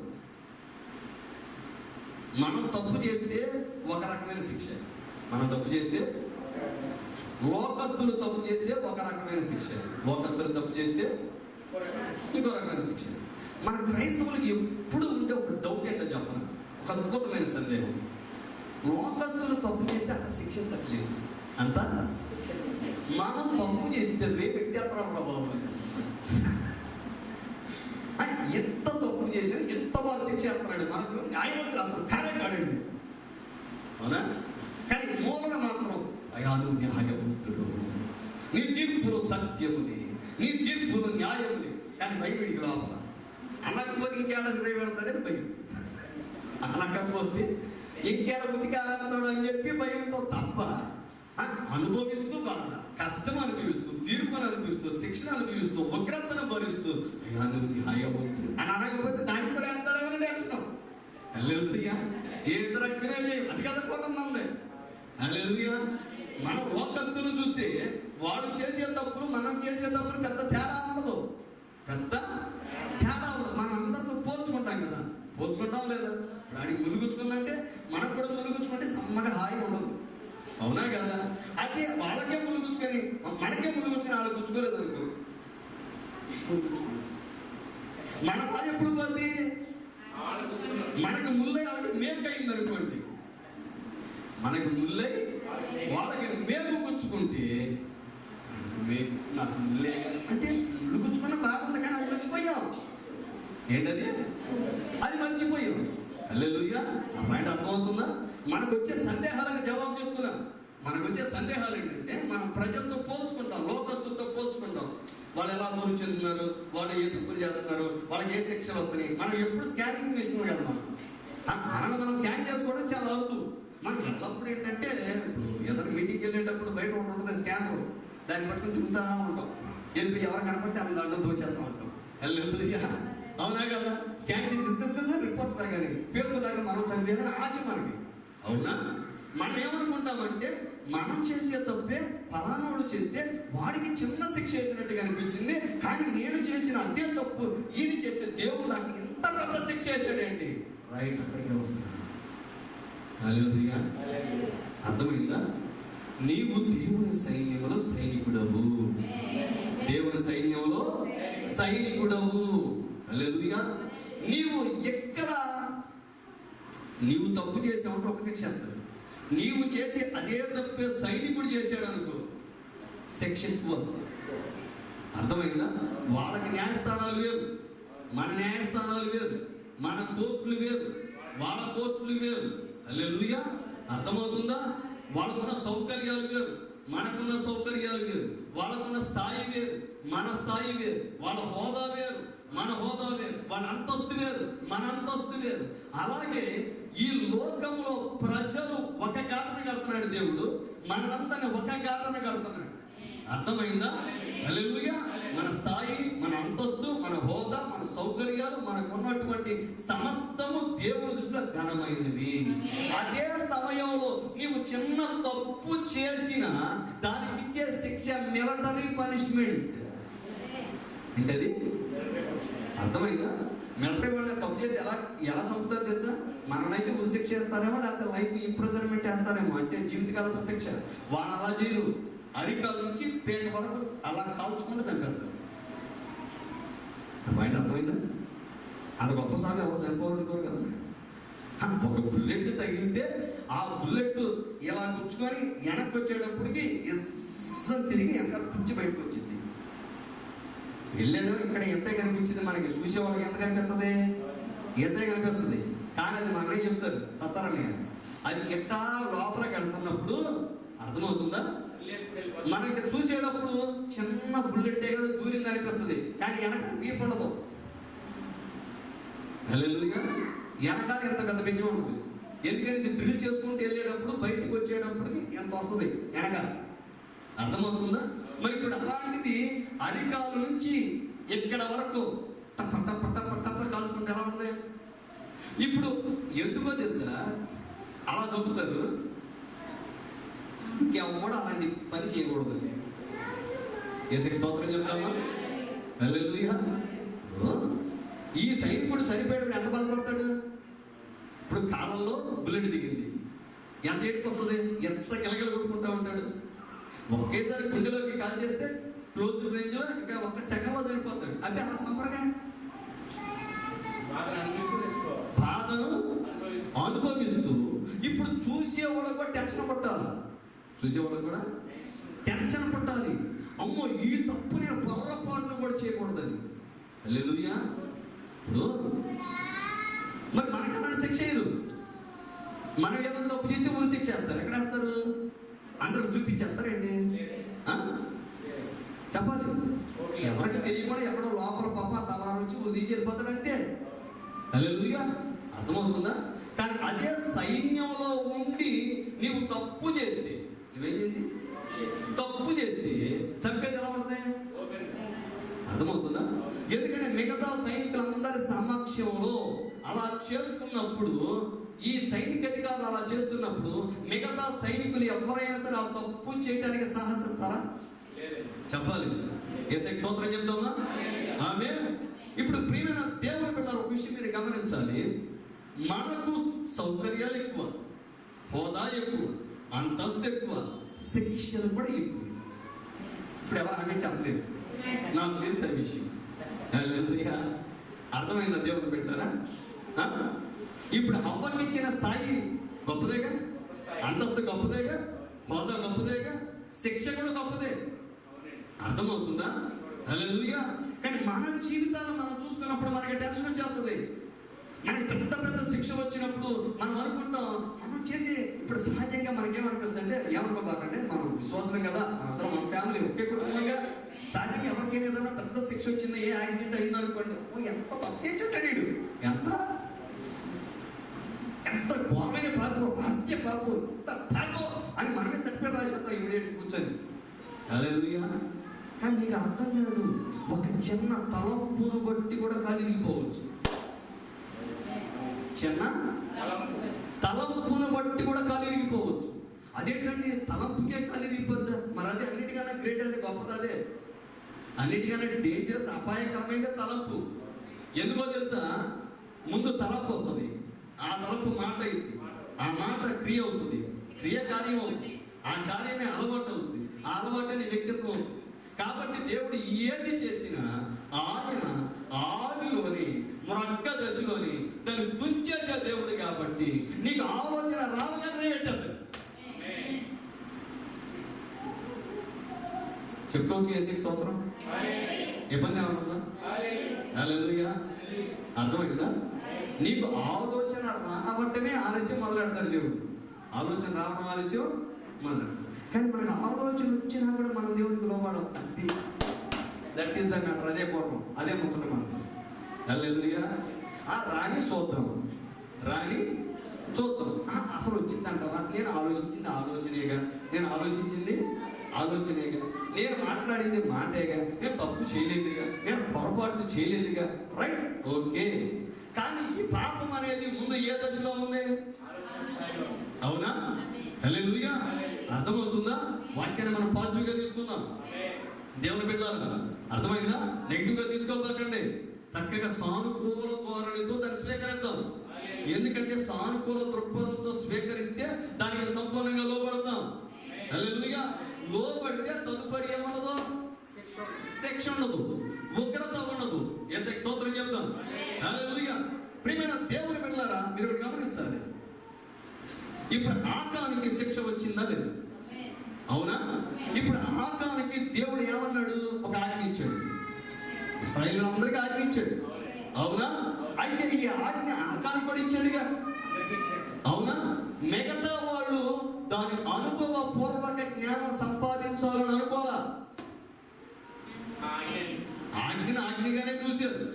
అంటే శపితమైన దాంట్లో ఏది మీడగా తెచ్చుకోవద్దురా అబ్బాయి అని చెప్పాడా? అయితే తెచ్చుకుంటే ఎలా ఉండదు, దొంగిలిస్తే ఎలా ఉండదు అని అనుకున్నాడు. అది వాన్స్ టు హావ్ ఎక్స్పీరియన్స్, అదొక అనుభవం కలిగి ఉండాలనుకున్నాడు. అనుభవించాక మనవాడు లేడు. ఫ్యామిలీ మొత్తం సిక్స్ ప్యాక్ అనేది ఫ్యామిలీ ప్యాక్. ఏంటిది? మనం ఏదైనా ఒక్కటి చేస్తే మనకు ఒక్కడికే సిక్స్ ప్యాక్ అనుకుంటాం. జిమ్కి వెళ్ళడానికి అర్థమవుతుందమ్మా. హల్లెలూయా. అర్థమవుతుందా? కానీ దేవుడు ఏమి ఇచ్చాడు? ఫ్యామిలీ ప్యాక్ ఇచ్చాడు. అవునా? ఇచ్చాడా లేదా? ఫ్యామిలీ ప్యాకేజ్ ఇచ్చేసాడా? మొత్తం కుటుంబానికి ఇచ్చేసాడు. యేసుకి స్తోత్రం చెప్తామా? హల్లెలూయా. ఎందుకంటే ప్రియమైన దేవుని బిడ్డలారా, ఇప్పుడు హవ్వ అనుభవపూర్వక జ్ఞానాన్ని కోరింది.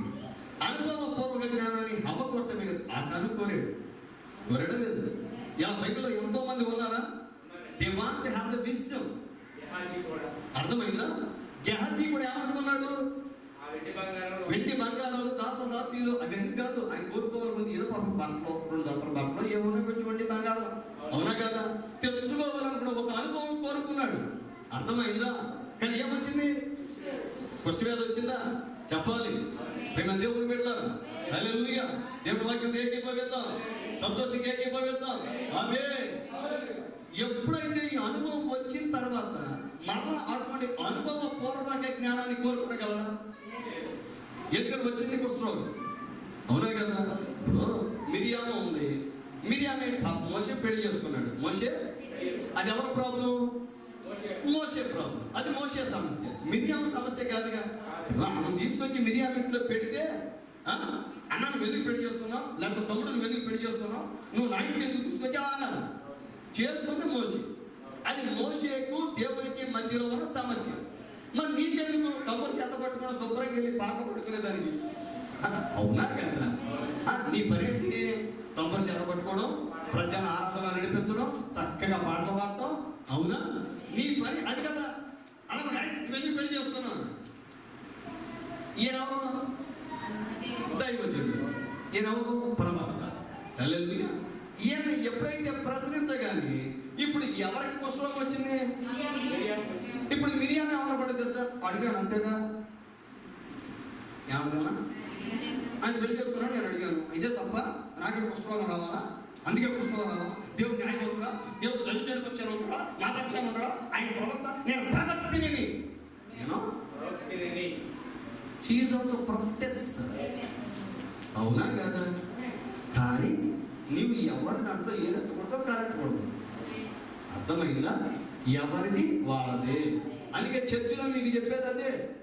ఎవరి ప్రాబ్లం వాళ్ళదే, ఎవరి సమస్య వాళ్ళది. ఎవరికైనా యాక్సిడెంట్ అయిందంటే మనం యాక్సిడెంట్ అయిపోయింది, నువ్వు కొంచెం స్కానింగ్ రిపోర్ట్ రాసేవాళ్ళు, నువ్వు కొంచెం ఎనాలిసిస్ రిపోర్ట్స్ రాసేవాళ్ళు.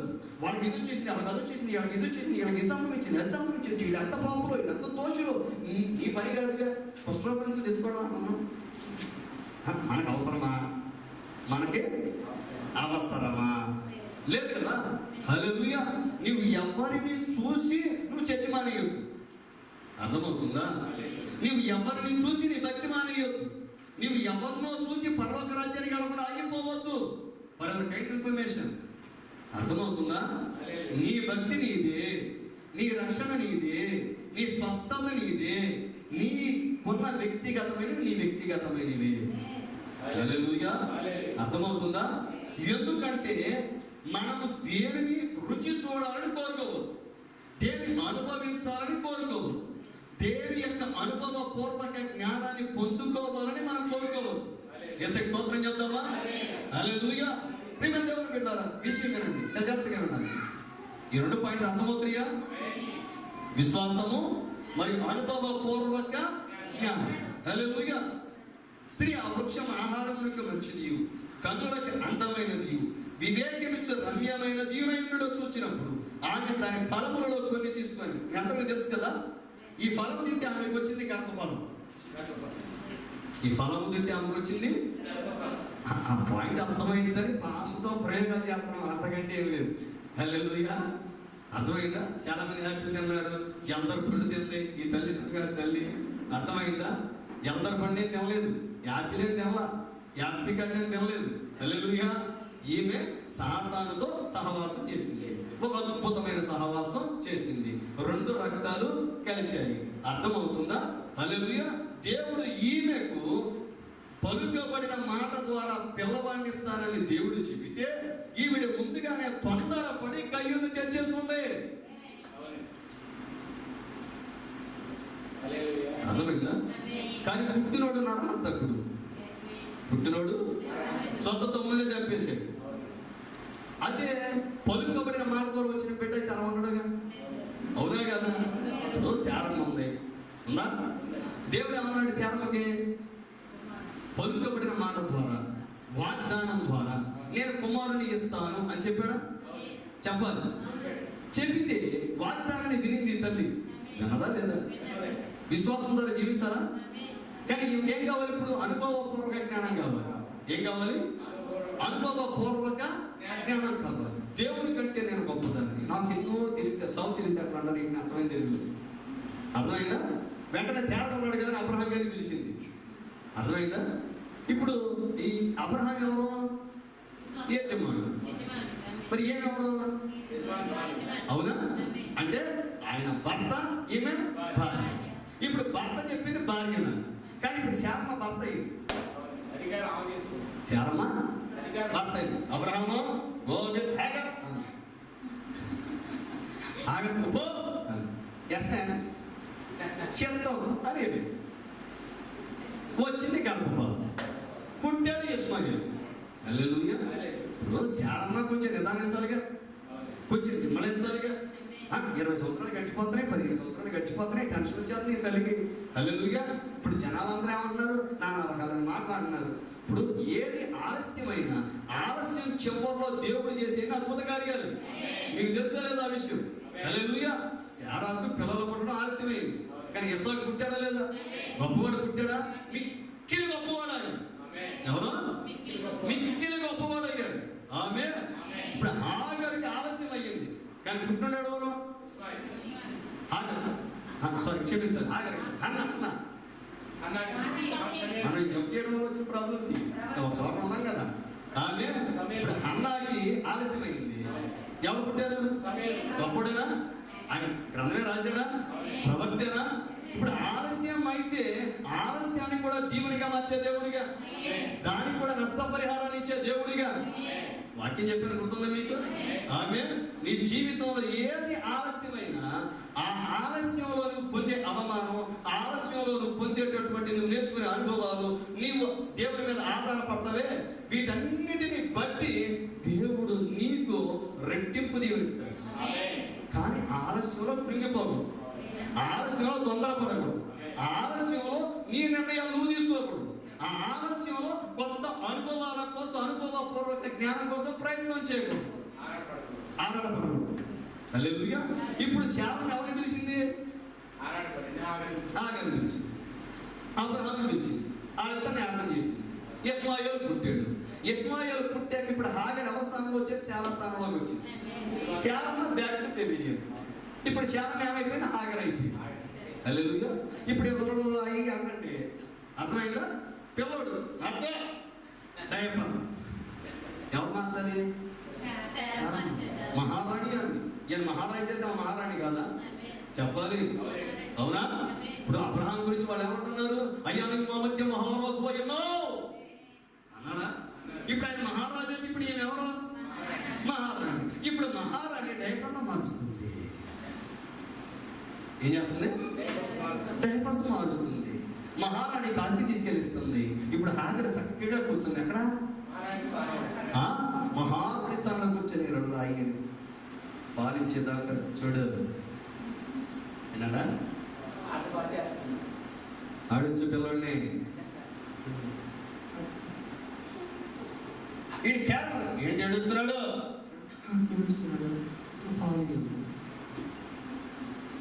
Positions change because of your wisdom. అవునా? ఆమేన్. మారిందా పొజిషన్? మారింది. పిల్లవాడు పెరుగుతున్నాడు. ఏమో ఇప్పుడు టెన్షన్ వచ్చేస్తుంది. వెళ్ళింది అబ్రహాం దగ్గర. ఏంటి వాడేంటి? ఇప్పుడు అబ్రహాం ఏం చేస్తాడు? కన్న తిరుగు. అవునా? ఇప్పుడు దేవుడి దగ్గరికి వెళ్ళాడు. దేవుడి దిగి వచ్చాడు. చాలా మాట ఏమన్నాడు? చాలా మాట విన్నాడు. అదేంటి ప్రభువా, నా మాట చాలా ఏమనాలి? బైబిల్ వాక్యం ప్రకారం బైబిల్లో ఉంది, భర్త చెప్పిన మాట భార్య వినాలి కదా. భర్త చెప్పిన మాట భార్య వినాలి. ఇప్పుడు దేవుడు వాక్యాన్ని ప్రస్తావిస్తాడు అనుకున్నాడు మానవుడు. అంటే దేవుడు వాక్యాన్ని ప్రస్తావించట్లేదు. అయ్యో వాక్యం అయ్యో వాక్యమే చెప్పాలి, మరి మాట తప్పుతున్నావు. ముందు విన్నావా? ముందు విన్నావా? మరి ఇప్పుడు అప్పుడు విన్నప్పుడు ఇప్పుడు ఎందుకంట?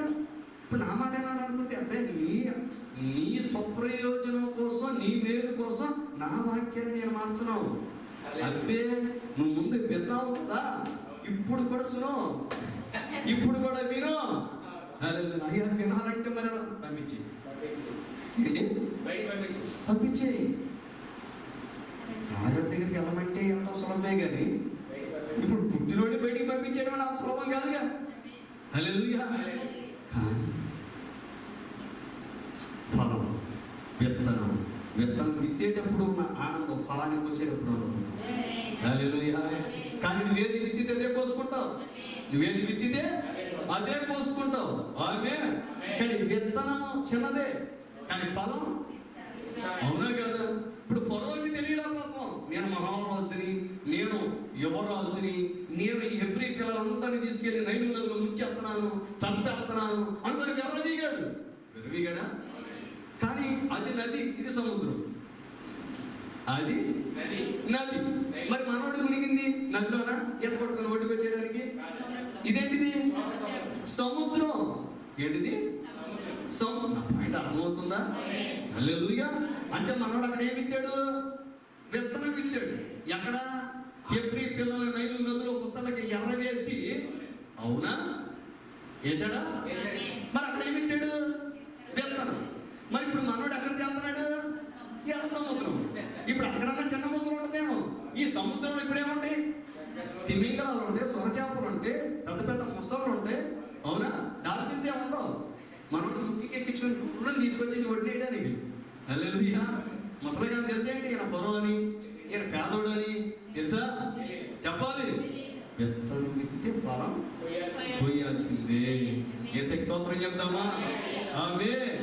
ప్రియమైన దేవుని బిడ్డలారా, ఇందులో ఎక్కడా కూడా తారుమారు అనేది ఉంటుంది. ఆయన తూకం కరెక్ట్ ఉంటుంది. ఆయన తూకం కరెక్ట్గా ఉంటుంది. ఉంటుందా? ఉండదా? చెప్పాలి. హల్లెలూయా. ఇప్పుడు నేను చెప్పేది ఏంటంటే, నీ అనుభవపూర్వక జ్ఞానం దేవునితోనే ఉండాలి. హల్లెలూయా. నేను యూట్యూబ్లోకి వెళ్ళి వాక్యం వింటాను.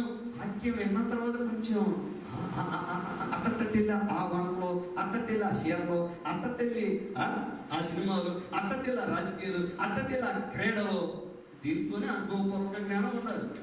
దీనితోనే, వాక్యంతోనే నీకు అనుభవం ఉండాలి. అంతేగాని అది కూడా చూస్తానండి, కొంచెం అట్టెళ్ళి ఒక్కసారి దేశ సంచారం చేసి వస్తానండి. ఇలా ఇబ్బంది కాదు, నేను ఇక్కడే ఉంటానంటే ఏమన్నాడు? హల్లెలూయా. నువ్వు ఎట్టు తిరిగి వచ్చినా నా దొరికే వస్తావు. టెన్షన్ పడాల్సిన పని లేదు. వచ్చాక కదా, అంతే కదా. పిల్లోడు గ్రౌండ్లో ఎంతసేపు తిరిగాడు, ఎన్ని ఆశలు వేసినా, ఎన్ని సింధులు వేసినా చివరి క్లాస్ రూమ్ రాక తప్పదు. తాట తీయక తప్పదు. అవునా కదా? యేసుకి స్తోత్రం చెప్తామా? కాబట్టి మన అనుభవము కేవలం దేవునితోని, దేవుని వాక్యంతోని. నేను సంఘ శాఖల గురించి తెలుసుకుంటానండి, నేను అనుభవాలు పొందుకుంటాను. నీకు వాక్యంతోనే అనుభవం ఉండాలి. నా పాయింట్ చెప్తాను, చాలా జాగ్రత్తగా వినండి. నీ అనుభవం అంతా దేవునితోనే, నీ అనుభవం అంతా దేవునితోనే. ఇక దేవునితో ఉండటానికి వీలు లేదు. ఆమేన్. యేసుకి స్తోత్రం చెప్తావా? అప్పుడు వారిద్దరి కన్నులు తెరవబడి, అంటే అంతకుముందు మూసుకొని ఉన్నాయా? అప్పుడు వారిద్దరి కన్నులు తెరవబడి, అంటే అంతకుముందు వీళ్ళిద్దరు గుడ్డోళ్ళు చెప్పాలి. అది మనోనేత్రాలు వెలిగించబడ్డాయి. ఏం వెలిగించబడ్డాయి? అంటే మనోనేత్రాలు వెలిగించబడ్డాయి అంటే మరి వాక్యం అంటే మనోనేత్రాలు వెలిగించబడతాయి కదండి. మరి ఇక్కడ అంటే ఈ మనోనేత్రాలు వెలిగించబడటం లేదు. అర్థమైందా? వాళ్ళ స్థితి ఏంటి వాళ్ళకి అర్థమైంది. వాళ్ళ దిగంబరుని అర్థమైంది. మహిమ దేహం వెడలిపోయిందని అర్థమైంది. హల్లెలూయా. ఇప్పుడు ఈ వృక్షంతో సహవాసం చేస్తే పోయేది మహిమ వస్త్రం, పోయేది నీతి వస్త్రం, పోయేది ఉల్లాస వస్త్రం, పోయేది వాక్యపు దేహమే, వాక్యపు వస్త్రమే, దిగంబరత్వమే. హల్లెలూయా. అర్థమవుతుందా ప్రియమైన దేవుని బిడ్డలారా? రైట్. తర్వాత చదవండి. వారు తమ దిగంబరులు తెలుసుకొని అంచురపాకులు కుట్టి తమకేం చేస్తున్నారు? కచ్చడములను చేసుకుని. ప్రియమైన దేవుని బిడ్డలారా గమనించండి. దిగంబరులను తెలుసుకున్నాక వెంటనే ప్రత్యామ్నాయం కోసం పరిగెడుతున్నారు.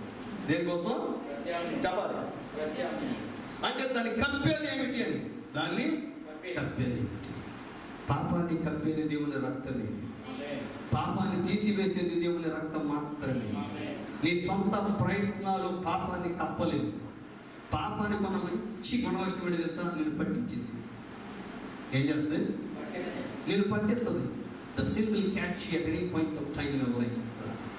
నీ జీవితంలో ఏదో ఒక సమయం పాపం నిన్ను పట్టుకుంటుంది. పాపం నిన్ను పట్టిస్తుంది. ఎవ్వరు నేను పట్టించాల్సిన పని, పాపమే నిన్ను పట్టిస్తుంది. చట్టానికి దొరికేలాగా చేస్తుంది. శిక్ష విధించబడేలా చూస్తుంది పాపం. హల్లెలూయా. ఎవ్వరు చేయాల్సిన పనిలా పాపమే పట్టిస్తుంది. అర్థమవుతుందా? కాబట్టి ప్రియమైన దేవుని బిడ్డలారా, మనకు ఉండాల్సిన అనుభవ పూర్వక జ్ఞానం దేవునితోనే, దేవునితోనే, దేవునితోనే. అందరూ ఆమె చెప్పగలరా? ఎందుకంటే ప్రియమైన దేవుని బిడ్డలారా, ఇప్పుడు హేబెలుకున్న బయలుపాటు దేవుడు కయ్యను కూడా ఇస్తున్నాడు. కయ్యను అంగీకరించాలా? కయ్యను అంగీకరించాడా? కయ్యూనికి తన సొంత తెలివితేటలు ఉన్నాయి. తనకు సొంత జ్ఞానం ఉన్నది, తను అనుకున్నదే చేయాలనుకుంటున్నాడు తప్ప దేవుడు చెప్పింది చేయాలని అనుకుంటున్నాడు. ఇప్పుడు ఈ కయ్యూరు స్వభావం మనలో ఉండటానికి వీల్లేదు. దేవుడు చెప్పిందే మనం చేయాలి. దేవుడు ఏది చెయ్యమని కోరుతున్నాడో అదే చేయాలి. మన స్వచ్ఛతాన్ని చంపేసుకోవాలి. మన లక్ష్యాలను మనం చంపేయాలి. మనకు దిగంతాలు ఉండటానికి వీల్లేదు. మన లక్ష్యాలు దేవుని లక్ష్యాలుగా ఉండాలి. హల్లెలూయా. ఈరోజు వాక్యం మీ అందరికీ రుచించకపోవచ్చు, కానీ మన వ్యక్తిగత జీవితాలలో ఇది అన్వయించుకునే సమయం వచ్చినప్పుడు మనకు బాగా ఉపయోగపడుతుంది. హల్లెలూయా. ఇది కొంచెం లోతైనదే, కానీ మనకు అర్థమవుతుంది. అర్థమవుతుందా? ఆమేన్. అర్థమవుతుందా?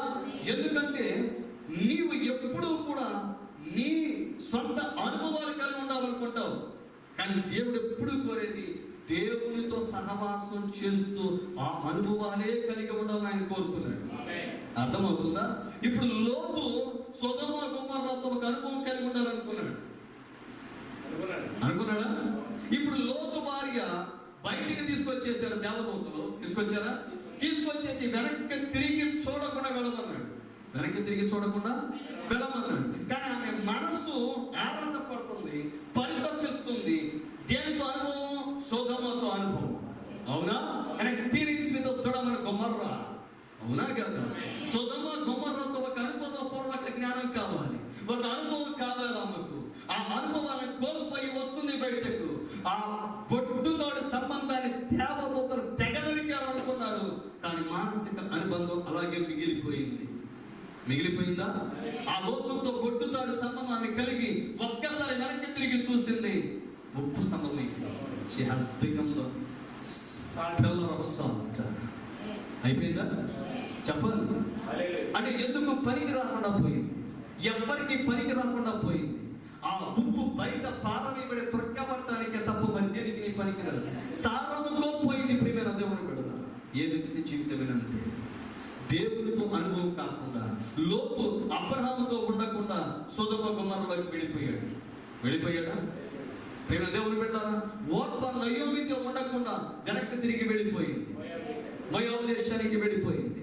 నీవు క్రీస్తుని విడిచిపెట్టి నీవు లోకంలోనికి వెళ్ళిపోతే, లోకంతో అనుభవాలని కోరుకుంటే, లోకంలో జీవించాలని కోరుకుంటే, చాలా మంది క్రైస్తవులకు దేవుళ్ళలోకి వచ్చాక, క్రైస్తవ్యంలోకి వచ్చాక మన లోకంతో అప్పుడప్పుడు కొన్ని సంబంధాలు కలిగి ఉండడానికి ఆరాటం అనేది సహజంగా కలుగుతుంది. ఎలాగా? సహజంగా కలుగుతుంది.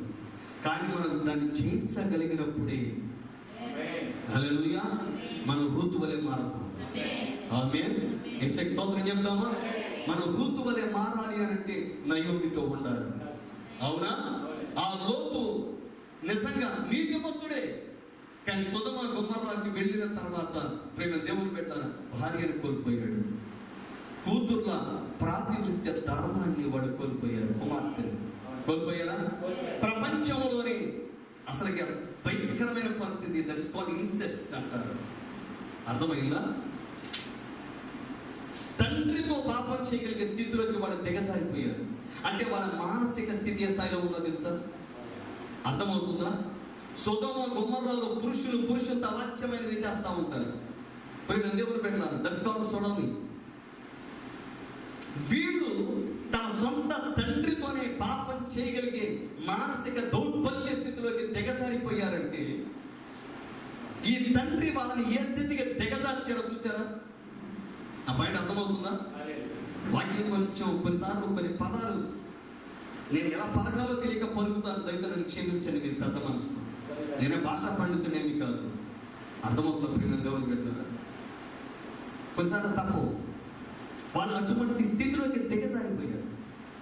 అంటే అయ్యా లోతు, నీవు అబ్రహాముని విడిచిపెట్టి సొదొమ గొమొర్రాలోకి వెళ్ళిన తర్వాత నువ్వు పాపుకున్నది ఏంటి, సంపాదించింది ఏంటి, నీ జీవితంలో సాధించింది ఏంటంటే భార్యను కోల్పోయాను. కూతుర్లను ఈ స్థితిలోకి దిగజార్చాను, నెట్టేశాను. అర్థమవుతుందా? కాబట్టి నువ్వు ఎల్లప్పుడూ నీ అనుభవం దేవునితోనే. లోకం వైపు చూడొద్దు, లోక ఆశల వైపు చూడొద్దు, లోక కార్యాల వైపు చూడొద్దు. నీవు జీవించాల్సింది విశ్వాసం మూలంగా. నీతిమంతుడు దేని మూలంగా జీవిస్తాడు? విశ్వాసం మూలంగా. మీలో ఎవరైనా మా గురించే ప్రసంగం చేస్తున్నాడు అనుకుంటే నేనేం చేసేది ఏం లేదు. నేను ఎవరి గురించే ప్రసంగం చేయను. నేను సాంఘిక సంస్కరణకర్తను కాను. నేను కందుకూరి వీరేశలింగం పంతులు అంతకన్నా కాదు. అర్థమైందా? నేను సంఘ సంస్కరణకర్తను. I am not a social reformer, I am a preacher. నేను ఒక బోధకుడిని. దేవుడు ఏది చెబితే అది బోధించాలంతే. అర్థమైందా? బోధ అనేది మీకు ఒక్కరికే కాదు, నాకు కూడా. అర్థమవుతుందా? బోధ మీకే కాదు, ముందు నాకు, ఆ తర్వాత మీ ఎద్దరికి వస్తుంది. ఇది 2 అంచులు కలిగిన కట్టు. ఇప్పుడు ఎంత ఆనందంగా ఉండదో పాస్ గారికి కూడా అంటే అర్థమవుతుందా? హల్లెలూయా! ఎంత ఉద్యమంగా ముఖాలు ఇలిగిపోయి కలకలకలగా అడిగి ఉన్నా కదా. యాకోబు రాసిన పత్రిక 3వ అధ్యాయం 1వ వచనంలో ఉన్నది అదేనా? ఏమనుంది? నా సహోదరులారా, బోధకులమైన మనము మరి కఠినమైన తీర్పు పొందుదామని తెలుసుకొని మీలో అనేకులు బోధకులు కాకుండుడి. అర్థమైందా? మీకు తీర్పు, మాకు కఠినమైన తీర్పు. అర్థమైందా? మీకు 2 గొప్పలు, మాకు ఎత్తు. తేడా తెలిసిందా? తెలిసేప్పుడు ఉద్యోగం ఉండడం. మరి యేసుకి స్తోత్రం చెప్పండి. మా గురించే చెప్తున్నాడు, మా గురించే చెప్తున్నాడు. నీ గురించే కాదు అబ్బాయి, నా గురించి కూడా. హల్లెలూయా! యేసుకి స్తోత్రం చెప్పు. ఆమేన్. ప్రియమైన దేవుని బిడ్డలారా, ఈ వాక్యం ఎవరికైనా ఒకటి. కాబట్టి మనం అందరం కూడా ఈ లోకముతో, లోక అనుభవాలు, పాపపు అనుభవాలు, ఈ లోకపు ఆశలతో సహవాసం చేయడానికి వీల్లేదు. ఆమేన్. ఎందుకంటే ఆకాను అలా చేయడానికి ప్రయత్నించాడు, గెహజీ అలాగే చేయడానికి ప్రయత్నించాడు, ఇస్కరియోతు యూదా అలా చేయడానికి ప్రయత్నం చేశాడు. అర్థమవుతుందా? నీకు యేసుక్రీస్తుతో నీవు ఉన్నాక నీకు యాజకులతో పనేంటి? డబ్బుతో నీకే సంబంధం? అవునా? అందుకే ఈ కాల ప్రవక్త 3 విషయాలు చెప్పారు. ఒక మానవుడు పడిపోవడానికి 3 ఉన్నాయి. అవునా? అవేంటి చెప్పుకోవచ్చు కదా?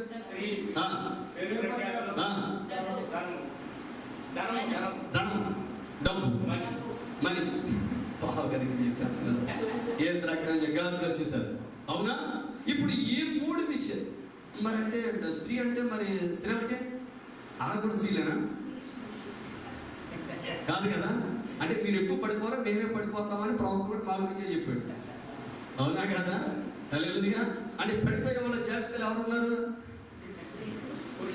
అందుకే స్త్రీ అని చెప్పాడు. మరి స్త్రీలకు మరి పురుషుడు, ధనము, పేదరికతలు అని చెప్పదా? చెప్పారా? అని మీకు సెల్యూట్ చెప్పచ్చా? హల్లెలూయా! దేవుని నామమునకు స్తోత్రం కలుగును. చెప్పింది అసలు స్త్రీ గురించి పడిపోతున్నా కదండి. ఎందుకంటే ఆవిడే ప్రమాదకరమైందని కదా. స్త్రీ గురించి చెప్పారంటే ఆవిడ సీరియస్ గా మింగేద్దాం అన్నట్టు చూస్తున్నాను. అర్థమైందా? హల్లెలూయా! ఆయన వాక్యం కదా సార్, వాక్యమే చెప్తున్నాం సార్. అందుకే వద్దాం. అర్థమైందా? ముందు ఆయింట్మెంట్ పూసే కదా. హల్లెలూయా! ట్రీట్మెంట్ వదిలేండి. అవునా కదా? ఇప్పుడు ప్రియమైన దేవుని బిడ్డలారా, అంటే మన సంఘాలు అంత స్థితి లేదు కదా, ఎక్కడ ఎంతవరకు చెప్పాలి అంతవరకే చెప్తాం కదా. Right, okay. ప్రియమైన దేవుని బిడ్డలారా, మనము లోకముతో ఇటువంటి అనుభవాలు మనం కలిగి ఉండటానికి వీలు లేదు. ఇప్పుడు రాహాబు ప్రియమైన దేవుని వాక్యాన్ని విన్నది, విశ్వాసాన్ని కలిగి ఉంది, విశ్వాసం మూలంగా జీవించింది. అయితే ఎరికో కోట గోడల మధ్య ఉన్న ప్రజలు వర్తమానాన్ని విన్నారు, వాక్యాన్ని విన్నారు. కానీ విన్నవాడు ఎవరితో అనుభవపూర్వక జ్ఞానం పొందారు? ఆ లోకంతో. అవునా? వర్తమానం వాళ్ళకి ఎలా కాదు, చేరణ కాదు, వారి గుండెలు కరిగి నీరైపోయాయి. అయితే విన్న తర్వాత కూడా ప్రవర్తన మార్చుకోవాలి, విన్న తర్వాత కూడా వాక్యాన్ని నమ్మలేదు, విన్న తర్వాత కూడా రాహాబు ఇంటికి రాలేదు, విన్న తర్వాత కూడా ఆనవాళ్ళు పొందలేదు, విన్న తర్వాత కూడా గుర్తును అంగీకరించలేదు, విన్న తర్వాత కూడా వేగులు వారిని చేర్చుకోలేదు. ఆమేన్, హల్లెలూయా. కాబట్టి మన సహవాసం వాక్యంతో, మన సహవాసం దేవునితో, మన సహవాసం లోకముతో కాదు. మనం జీవించాల్సింది విశ్వాసము వలన. విశ్వాసం ప్రశ్నించదు, విశ్వాసం కారణాలను అన్వేషించదు, విశ్వాసం హేతు బుద్ధిని కలిగి ఉండదు. అర్థమవుతుందా? ఇప్పుడు హవ్వ సాధారణ ప్రశ్నించాడు, ఇది నిజమా అని. ఆ ప్రశ్న నమ్మింది, ప్రశ్నను నమ్మింది. నమ్మిందా లేదా? సాధారణ చావరా ఇచ్చేందుకు ఆ మాట నమ్మింది. ఎవరో? హవ్వ. కానీ యెహోషువ ప్రేమ దేవుని బిడ్డలారా, ఆ సూర్యునితో మాట్లాడేటప్పుడు నిజంగా సూర్యుడు ఆగిపోవాలంటే దేవుడు పట్టుకోవాలా? నిజంగా ఆగుతాడా? ఆగడా? నేను చెప్పిన తర్వాత పలికిన తర్వాత నెరవేరిందా లేదా, అసలు నెరవేరాలంటే ఏ పరిస్థితులు ఉండాలి, ఏ పరిస్థితులు ఉంటే ఇది నెరవేరింది, ఇవన్నీ యెహోషువ ఆలోచించాడా? విశ్వాసము ఏమీ ఆలోచించదు. మోషే అనే దేవుడు కర్ర చాపి ఎర్ర సముద్రాన్ని పాయ చేయమన్నప్పుడు సముద్రం పాయలైందా లేదా, అంతకుముందు ఏమైనా పాయలైందా లేదా, లేకపోతే ఏ పరిస్థితుల మధ్య ఇది పాయలైంది, ఇది సముద్రం కదా, నేను కర్ర చాపితే ఎలా పాయలైంది, నేను పలికితే ఎలా పాయలైంది, ఇవేమి ఆయన మనస్సులో ఈ ప్రశ్నలకి తావులేదు. పలకమన్నప్పుడు పలికాడు. విశ్వాసం ప్రశ్నించదు, విశ్వాసం పరిస్థితులను చూడదు. అర్థమవుతుందా? విశ్వాసం ఎప్పుడూ కూడా దేవుడు శూన్యంలోని సమస్తాన్ని సృష్టిస్తాడు అనే నమ్మిందలేదు. పరిపూర్ణ విశ్వాసము పరిస్థితులన్నింటినీ అదుపులో తీసుకుంటుంది. Perfect faith is the master of all circumstances. Perfect faith is the master of all circumstances. అంటే సమస్త పరిస్థితులను స్వాధీనపరుచుకొని నియంత్రించి దానికి యజమానుడిగా మారేది పరిపూర్ణ విశ్వాసం. నీకు పరిపూర్ణ విశ్వాసం ఉన్నప్పుడు నీ జీవితంలో ప్రతి పరిస్థితి నీకు అదుపులో ఉంటుంది. ప్రతి రోగానికి స్వస్థత వస్తుంది. సమస్తాన్ని నీవు జయించగలవు. ఎంతబడే విశ్వాసాన్ని పొందుకుంటావు, ఎంతబడే కృపను పొందుకుంటావు. ఈ భూమి యొక్క గురుత్వాకర్షణ శక్తిని అధిగమిస్తావు. దేవుని రాజ్యాన్ని చేరతావు. హల్లెలూయా. అర్థమవుతుందా? కాబట్టి నీ జీవితంలో డాక్టర్లు నీకే రిపోర్ట్ ఇచ్చారో అది కాదు నువ్వు నమ్మాల్సింది. నీకు క్యాన్సర్ అని చెప్పితే ఆ రిపోర్ట్ కాదు నువ్వు నమ్మాల్సింది. మెడికల్ సైన్స్ చెప్పేది అది, కానీ నా దేవుడు చెప్పేది ఏంటో తెలుసా? నీ క్యాన్సర్ సైతం దేవుడు స్వస్థపరచగలడు, నీ వ్యాధిని సైతం దేవుడు స్వస్థపరచగలడు, నీ బాధను సైతం తీసివేయగలడు. దేవుని రిపోర్ట్ ఎప్పుడు కూడా పరిపూర్ణ విశ్వాసం పైన ఆధారపడు. 12 ఏళ్ల నుండి ఆమెకు ఎన్ని రిపోర్ట్లు వచ్చి ఉంటాయి? రక్తస్రావ రోగం కలిగిన స్త్రీకి. అవునా? ఎన్ని ఆసుపత్రికి వెళ్ళింది, దాన్ని వైద్యుల దగ్గర ఎంతో ఖర్చు పెట్టుకుని మరింత సంకటపడింది. అంటే ఈ లోపల ఆసుపత్రుల చుట్టూ తిరిగితే మరింత సంకటపడటమే, మరింత సంకటపడటమే, ఉన్నదంతా అక్కడ వదిలించుకొని రావటమే. హల్లెలూయా. కానీ పరమ వైద్యుల దగ్గరకు వస్తే, పరమ వైద్యశాలకు వస్తే, దేవుని దవాఖానకు వస్తే, హల్లెలూయా, నీవు రూపాయి ఖర్చు పెట్టకుండా, రోకలు ఇవ్వకుండాని, పైసలు ఇవ్వకుండాని, వెల చెల్లించకుండాని ఈ పరిపూర్ణ విశ్వాసమును బట్టి నీవు సమస్తమును పొందుకొనగలవు. అన్న పరమ వైద్యశాలకు వచ్చిందా? సర్కారు దవాఖానాకి వెళ్ళిందా? పరలోక దవాఖానాకు వచ్చిందా? చెప్పాలి. దవాఖానా అంటే అర్థం కలదా? హాస్పిటల్. హల్లెలూయా. అన్న అక్కడికి వెళ్ళింది. మన అన్ని ఆసుపత్రులు తిరుగుతాం, దేవుడి సన్నిధిగా వచ్చింది ఎప్పుడు? అర్థమైందా? ఆసుపత్రికి వెళ్ళి అక్కడ డాక్టర్ గారు అపాయింట్మెంట్ తీసుకొని రోజుల తరబడి కూర్చోమంటే కూర్చుంటాం, కానీ దేవుని సన్నిధిగా రమ్మంటే ఏంటట? నాకు ఒళ్ళు మండిపోతుంది. అర్థమైందా? రేపు కరోనా వచ్చిందనుకో ఎవరికి ఫోన్ చేస్తారా? ఇక మేము మోకాళ్ళేసి లేవడం చేయాలి మీకోసం ప్రార్థన. సన్నిధిగా రమ్మంటే రాదు, ఇక్కడికి వచ్చి ప్రార్థన చేసుకోమంటే చేయదు. ఎవరు చేయాలి ప్రార్థన? అంటే నీకు ఇచ్చే దశంభాగానికి, నీకు వేసే 10 రూపాయలు కానికి, మాకు రోగం వస్తే నువ్వు రాత్రులు నిద్రపోవడం, నువ్వు అసలు రోగం తెచ్చింది నీకా నాగా? రోగం ఇచ్చింది నీకా నాగా? మనకు ఉండేది ఏంటో చెప్పనా? ఈతకాయ ఇచ్చి పనసకాయ చెప్పేద్దాం అనుకుంటాం. మనం ఏమిచ్చి? ఈతకాయ. దేవునికి ఇచ్చేది అంతా ఈతకాయ, మనకు వచ్చేది ఏంటి? పనసకాయ. దేవుడు నిరంగళప్ప ఏంటి? రోగం వచ్చిందంటే పాస్టర్ గారు ప్రార్థన చేయగానే స్వస్థ వచ్చింది, మళ్ళీ మన లోకంలో శబరైపోయి బతికేద్దామని, బేభత్సంగా బతికేద్దామని. కానీ దేవుడు పాస్టర్ని ప్రార్థన చేయమని ఎప్పుడు చెప్తాడో తెలుసా? అర్థమవుతుందా? ఏమో 12 ఏళ్ళు పట్టిందా యేసు ప్రభు దగ్గర రావడానికి? హల్లెలూయా. పాయింట్ అర్థమవుతుందా? 12 ఏళ్ళ తర్వాత దేవుడు అక్కడ అవకాశం ఇచ్చాడండి. మరి మనోడు ఎన్ని సంవత్సరాలు ఉన్నాడు బెతెస్దా కోనేటి దగ్గర? చదవండి ఒకసారి. ఎన్ని సంవత్సరాలు? 38 ఏళ్ళు నుండి వ్యాధిగా ఒక మనుషుడు ఉన్నాడు. 38 ఏళ్ళు వ్యాధి ఉన్న మనోడికి ఏమన్నా కొంచెమన్నా గుణం మారిందా? యేసు ప్రభు స్వస్థపరిచాకనే మారిందా? మెయిన్ ఇన్ఫర్మేషన్, యేసు ప్రభు వచ్చి 38 ఏళ్ళు తర్వాత 38 ఏళ్ళు అమ్మ బాబు అయ్యా అక్క చెల్లి మా భార్య పిల్లలు అందరూ వదిలేసి బెతెస్దా కోనేటి దగ్గర పడేస్తే ఇక్కడ అక్కడ పడుండి ఆ ఆ స్థితికి అలవాటు అయిపోయి నన్ను ఎవడు దించేవాడిని ఇక నా బతికి ఇంతేనని చెప్పి దానికి అలవాటు పడిపోతే దేవుడు దిగొచ్చి పాపం వచ్చి చక్కగా స్వస్థపరిస్తే తర్వాత బుద్ధి మారిందా, గుణం మారిందా? చెప్పాలి. అంటే స్వస్థత నీ గుణాన్ని మార్చదు. గుర్తుపెట్టుకో, స్వస్థత నీ గుణమును మార్చదు. మార్చేది వాక్యమే. మార్చేది నేను చెప్పేది తప్పు అయితే మీరు ఒకసారి చూడండి. యోహాను సువార్త 5వ అధ్యాయంలో 14. యోహాను సువార్త 5వ అధ్యాయం 10వ వచనం చూడండి. తొందరగా చదివి పెట్టండి.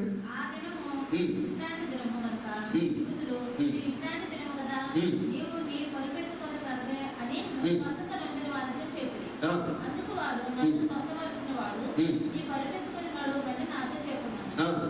వారు నీ పరిపెత్తుకొని నడువని నీతో చెప్పిన వాడని వారిని అడిగి ఆయన ఎవరో స్వస్థత పొందిన వారికి తెలియదు.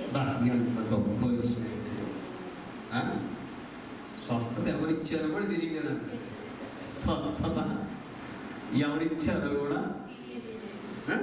ఆయన ఎవడో స్వస్థత నొందిన వానికి తెలియలేదు. అంటే అసలు యేసు ప్రభువును తెలియకపోయినా, అసలు యేసు ప్రభువును తెలిసి ఆయన నమ్మితే, ఆయన పట్ల విశ్వాసాన్ని ప్రకటిస్తే దేవుడు స్వస్థపరుస్తాడు. ఇవేమి లేకుండా కూడా దేవుడు స్వస్థపరిచాడంటే దేవుడు ఎంత కనికరపడ్డాడు. ఆ పాయింట్ అర్థమవుతుందా లేదా? ఇక్కడ ఏమనుంది? ఆయన ఎవడో స్వస్థత నొందిన వానికి తెలియదు. ఆ చోటను గుంపు కూడి ఉంది కనుక యేసు తప్పించుకొని పోయాను. ఆ తర్వాత యేసు దేవాలయంలో వారిని చూచి ఇప్పుడు మనోడు ఎక్కడికి వెళ్ళాడు? చర్చికి వెళ్ళాడు. ఎక్కడికి వెళ్ళాడు? చర్చికి వెళ్ళగానే మనోడు యేసు ట్రాకింగ్. అర్థమైందా? అర్థమైందా? ట్రాక్ చేసుకుంటూ వెళ్ళాడా? మనోడు ఎక్కడ ఉన్నాడో యేసు ప్రభువుని ట్రాక్ చేసుకుంటూ అసలు ఎక్కడ ఉన్నాడు మనోడు? నేను స్వస్థత ఇచ్చాను కదా, నేను ఎవరో అడిగి తెలియలేదు కనీసం. అసలు ఏం చేస్తున్నాడు బిడ్డ పాపం? చర్చికి వెళ్ళాడు కదా, మరి ఈయన ఇక్కడ అన్ని చూసేస్తాడు కదా. చూస్తాడా లేదా మన దేవుడు? ఎత్తుకుంటూ ఎత్తుకుంటూ ఎత్తుకుంటూ వెళ్ళిపోయాడు మనోడు. ఎవరిని? 38 సంవత్సరాల నుంచి బాధపడినాడు. ఎత్తుకుంటూ ఎత్తుకుంటూ వెళ్ళాడా? వెళ్ళి కనపడగానే అదో ప్రైజ్ అన్నాడు దేవుడు. వ్యవసాయం అన్నాడు. అనగానే నేనే నేను స్వస్థపరిచాను, నేను నిన్ను అని చెప్పలేదు ఆయన. ఎన్ని ఇదిగో స్వస్థత.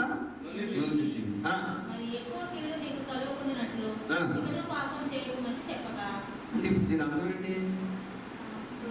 ఎక్కువ కీడు కలగకుండా ఉండాలంటే ఏం చేయకూడదు? పాపం. అంటే 38 ఏళ్ళుగా పడి ఉన్నాడంటే దీనివల్ల అంతేగా. మరి ఇప్పుడు 38 ఏళ్ళు తర్వాత దేవుడు స్వస్థత ఇస్తే ఇప్పుడు ఏం చేస్తాడు మనోడు? ఇకను పాపం చేయొద్దంటే పాపంలో ఉన్నాడనే. ఆ పాయింట్ అర్థమైందా? ఉన్నాడా? పాపం చేస్తున్నాడా? వాడు వెళ్ళి తను స్వస్థపరిచిన వాడు యేసు అని యూదులకి తెలియజెప్పాడు. ఆ తర్వాత ఏం జరిగింది? 16వ వచనం. స్వస్థపరిస్తే యేసు యొక్క హింసకు కారకుడయ్యాడు. యేసయ్య హింసకు కారకుడయ్యాడు. 38 ఏళ్ళు బెంతెస్తా కొనుడి దగ్గర పడుంటే విశ్వాసంతో పని లేకుండా, వీడేటితో పని లేకుండా దేవుడిని స్వస్థపరిస్తే ఇప్పుడు తెలిసిన తర్వాత పాపం చేయొద్దంటే పాపం చేస్తున్నాడు. ఏమన్నాడు? ఆ పాయింట్ అర్థమవుతుంది మీకు? అర్థం కాలేదు? వాళ్ళకి చెప్పకపోతే అడిగి హింసించరు యేసు ప్రభువుని. అవునా? ఎన్ని వాళ్ళకి తెలియజెప్పాడంటారు. అబ్బాయి మీకు తెలియదు కదా, నన్ను స్వస్థపరిచినాడు యేసు, నన్ను స్వస్థపరిచినాడు యేసు చెప్పాడు. వాడు హింసించడం మొదలుపెట్టాడు. అంటే నిన్ను లేవనెత్తినందుకు, నిన్ను స్వస్థపరిచినందుకు, నిన్ను ఒక కుటుంబంలో కలిపినందుకు, నిన్ను గుడికి పంపినందుకు, కోనేడు దగ్గర ఎక్కడ పంపాడు? ఆయన చర్చికి పంపించాడా? దేవాలయానికి పంపించాడా? పంపిస్తే దేవుడు ఎత్తికి వెళ్ళి పట్టుకొని మరి అదే పాపం చేయక అన్నాడా? అన్నాడా? లేదు. అంటే పాపం చేయొద్దని చెప్తావా? నేనే చెప్తా పాపం. నువ్వు పాపం చేయొద్దని నాకు చెప్పడం ఏంటి? నేను ఇప్పుడు పాపం చేస్తాను, నేను ఇప్పుడు పాపం చేస్తాను అని వెళ్ళి స్వస్థపరిచిన వాడు యేసుని యూదులకి తెలియజెప్పాడు. ఇంకా మీరు 18వ వచనం చూస్తే యూదులు ఆయనను చంపవలనని మరి ఎక్కువగా ప్రయత్నం చేశారు. యూదులు ఆయన చంపాలని మరి ఎక్కువ ప్రయత్నం చేసి అంటే మరి ఎక్కువ ప్రయత్నానికి కారణం ఎవరు? ఈ స్వస్థపడినవాడు ఈ స్వస్థపడినవాడు అర్థమవుతుందా? హల్లెలూయా. మన జీవితాల్లో దేవుడు స్వస్థత ఇస్తే, మన జీవితాల్లో దేవుడు ఆనందాన్ని ఇస్తే, మన జీవితాల్లో దేవుడు సంతోషాన్ని ఇస్తే, మన జీవితంలో దేవుడు రక్షణ, విమోచన, విడుదల, ప్రతిష్ట ఇవన్నీ ఇచ్చాడా? పరిశుద్ధత ఇవన్నీ ఇచ్చాడా? పరలోక రాజ్య భాగ్యము, నిత్య జీవం ఇవన్నీ ఇచ్చాడా? ఇస్తే యేసు ప్రభువారి హింసకు మన కారకులుగా ఉండకూడదు. యేసు ప్రభువారి హింసకు కారకులు. ఆయన మరలా మనం సిలువేయకూడదు. మన జీవితంలో మరలా ఆయన సిలువేయకూడదు. మనం లోకంతో స్నేహం చేయకూడదు. ఇతను సరికొత్త అనుభవం కోసం ప్రయత్నం చేశాడు. హల్లెలూయా. యేసయ్యతో అంటు పెట్టుకొని ఉండాల్సిన వ్యక్తి, యేసయ్యతో కలిసి ఉండాల్సిన వ్యక్తి, యేసయ్యని వెంబడించాల్సిన వ్యక్తి. అయితే పెళ్లి యూదులతో సహవాసం చేయడానికి ఇష్టపడ్డాడు. యూదుల దగ్గర మంచి పేరు పొందాలనుకున్నాడు. ఏమైపోయింది జీవితం? హల్లెలూయా. అంటే మరి ఎక్కువ కీడు నీకు కలగకూడనట్లుగా పాపం చేయొద్దంటే పాపం చేసే ఇంకా ఎక్కువ కీడు కలిగి ఉంటుందా? కలిగితే 38 ఇంటూ 2 వేసుకోండి. మ్యాథమెటిషియన్స్ ఎక్కడే ఉన్నారు? మేడం గారు అవునా కదా? 38 2 లెక్కేసుకోండి. మరి అంతే అది ప్రేమ దేవుడు పెట్టారు. కాబట్టి మనం ఎప్పుడు కూడా దేవునికి వ్యతిరేకంగా జీవించొద్దు. లోకంతో అనుభవపూర్వక జ్ఞానం మనకొద్దు. మనకు దేవునితోనే అనుభవం మనం సంపాదిద్దాం. వాక్యం చుట్టూనే మన అనుభవాలు మనం కూడబెట్టుకుందాం. హల్లెలూయా. లేచిన పరిశుద్ధులారా, లేచి నిలబడదాం. పరిశుద్ధులారా, మనందరము దేవుని ఆరాధన చేద్దాం. దేవునికి ఇష్టంగా జీవిద్దాం. దేవునికి ప్రియులుగా జీవిద్దాం. అనుభవపూర్వక జ్ఞానము, విశ్వాసము ఒకదానికొకటి వ్యతిరేకంగా ఉన్నాయి. నీతిమంతుడు విశ్వాసం మూలంగా జీవించను. మనకు సాతాను అనుభవపూర్వక జ్ఞానం మనకొద్దు.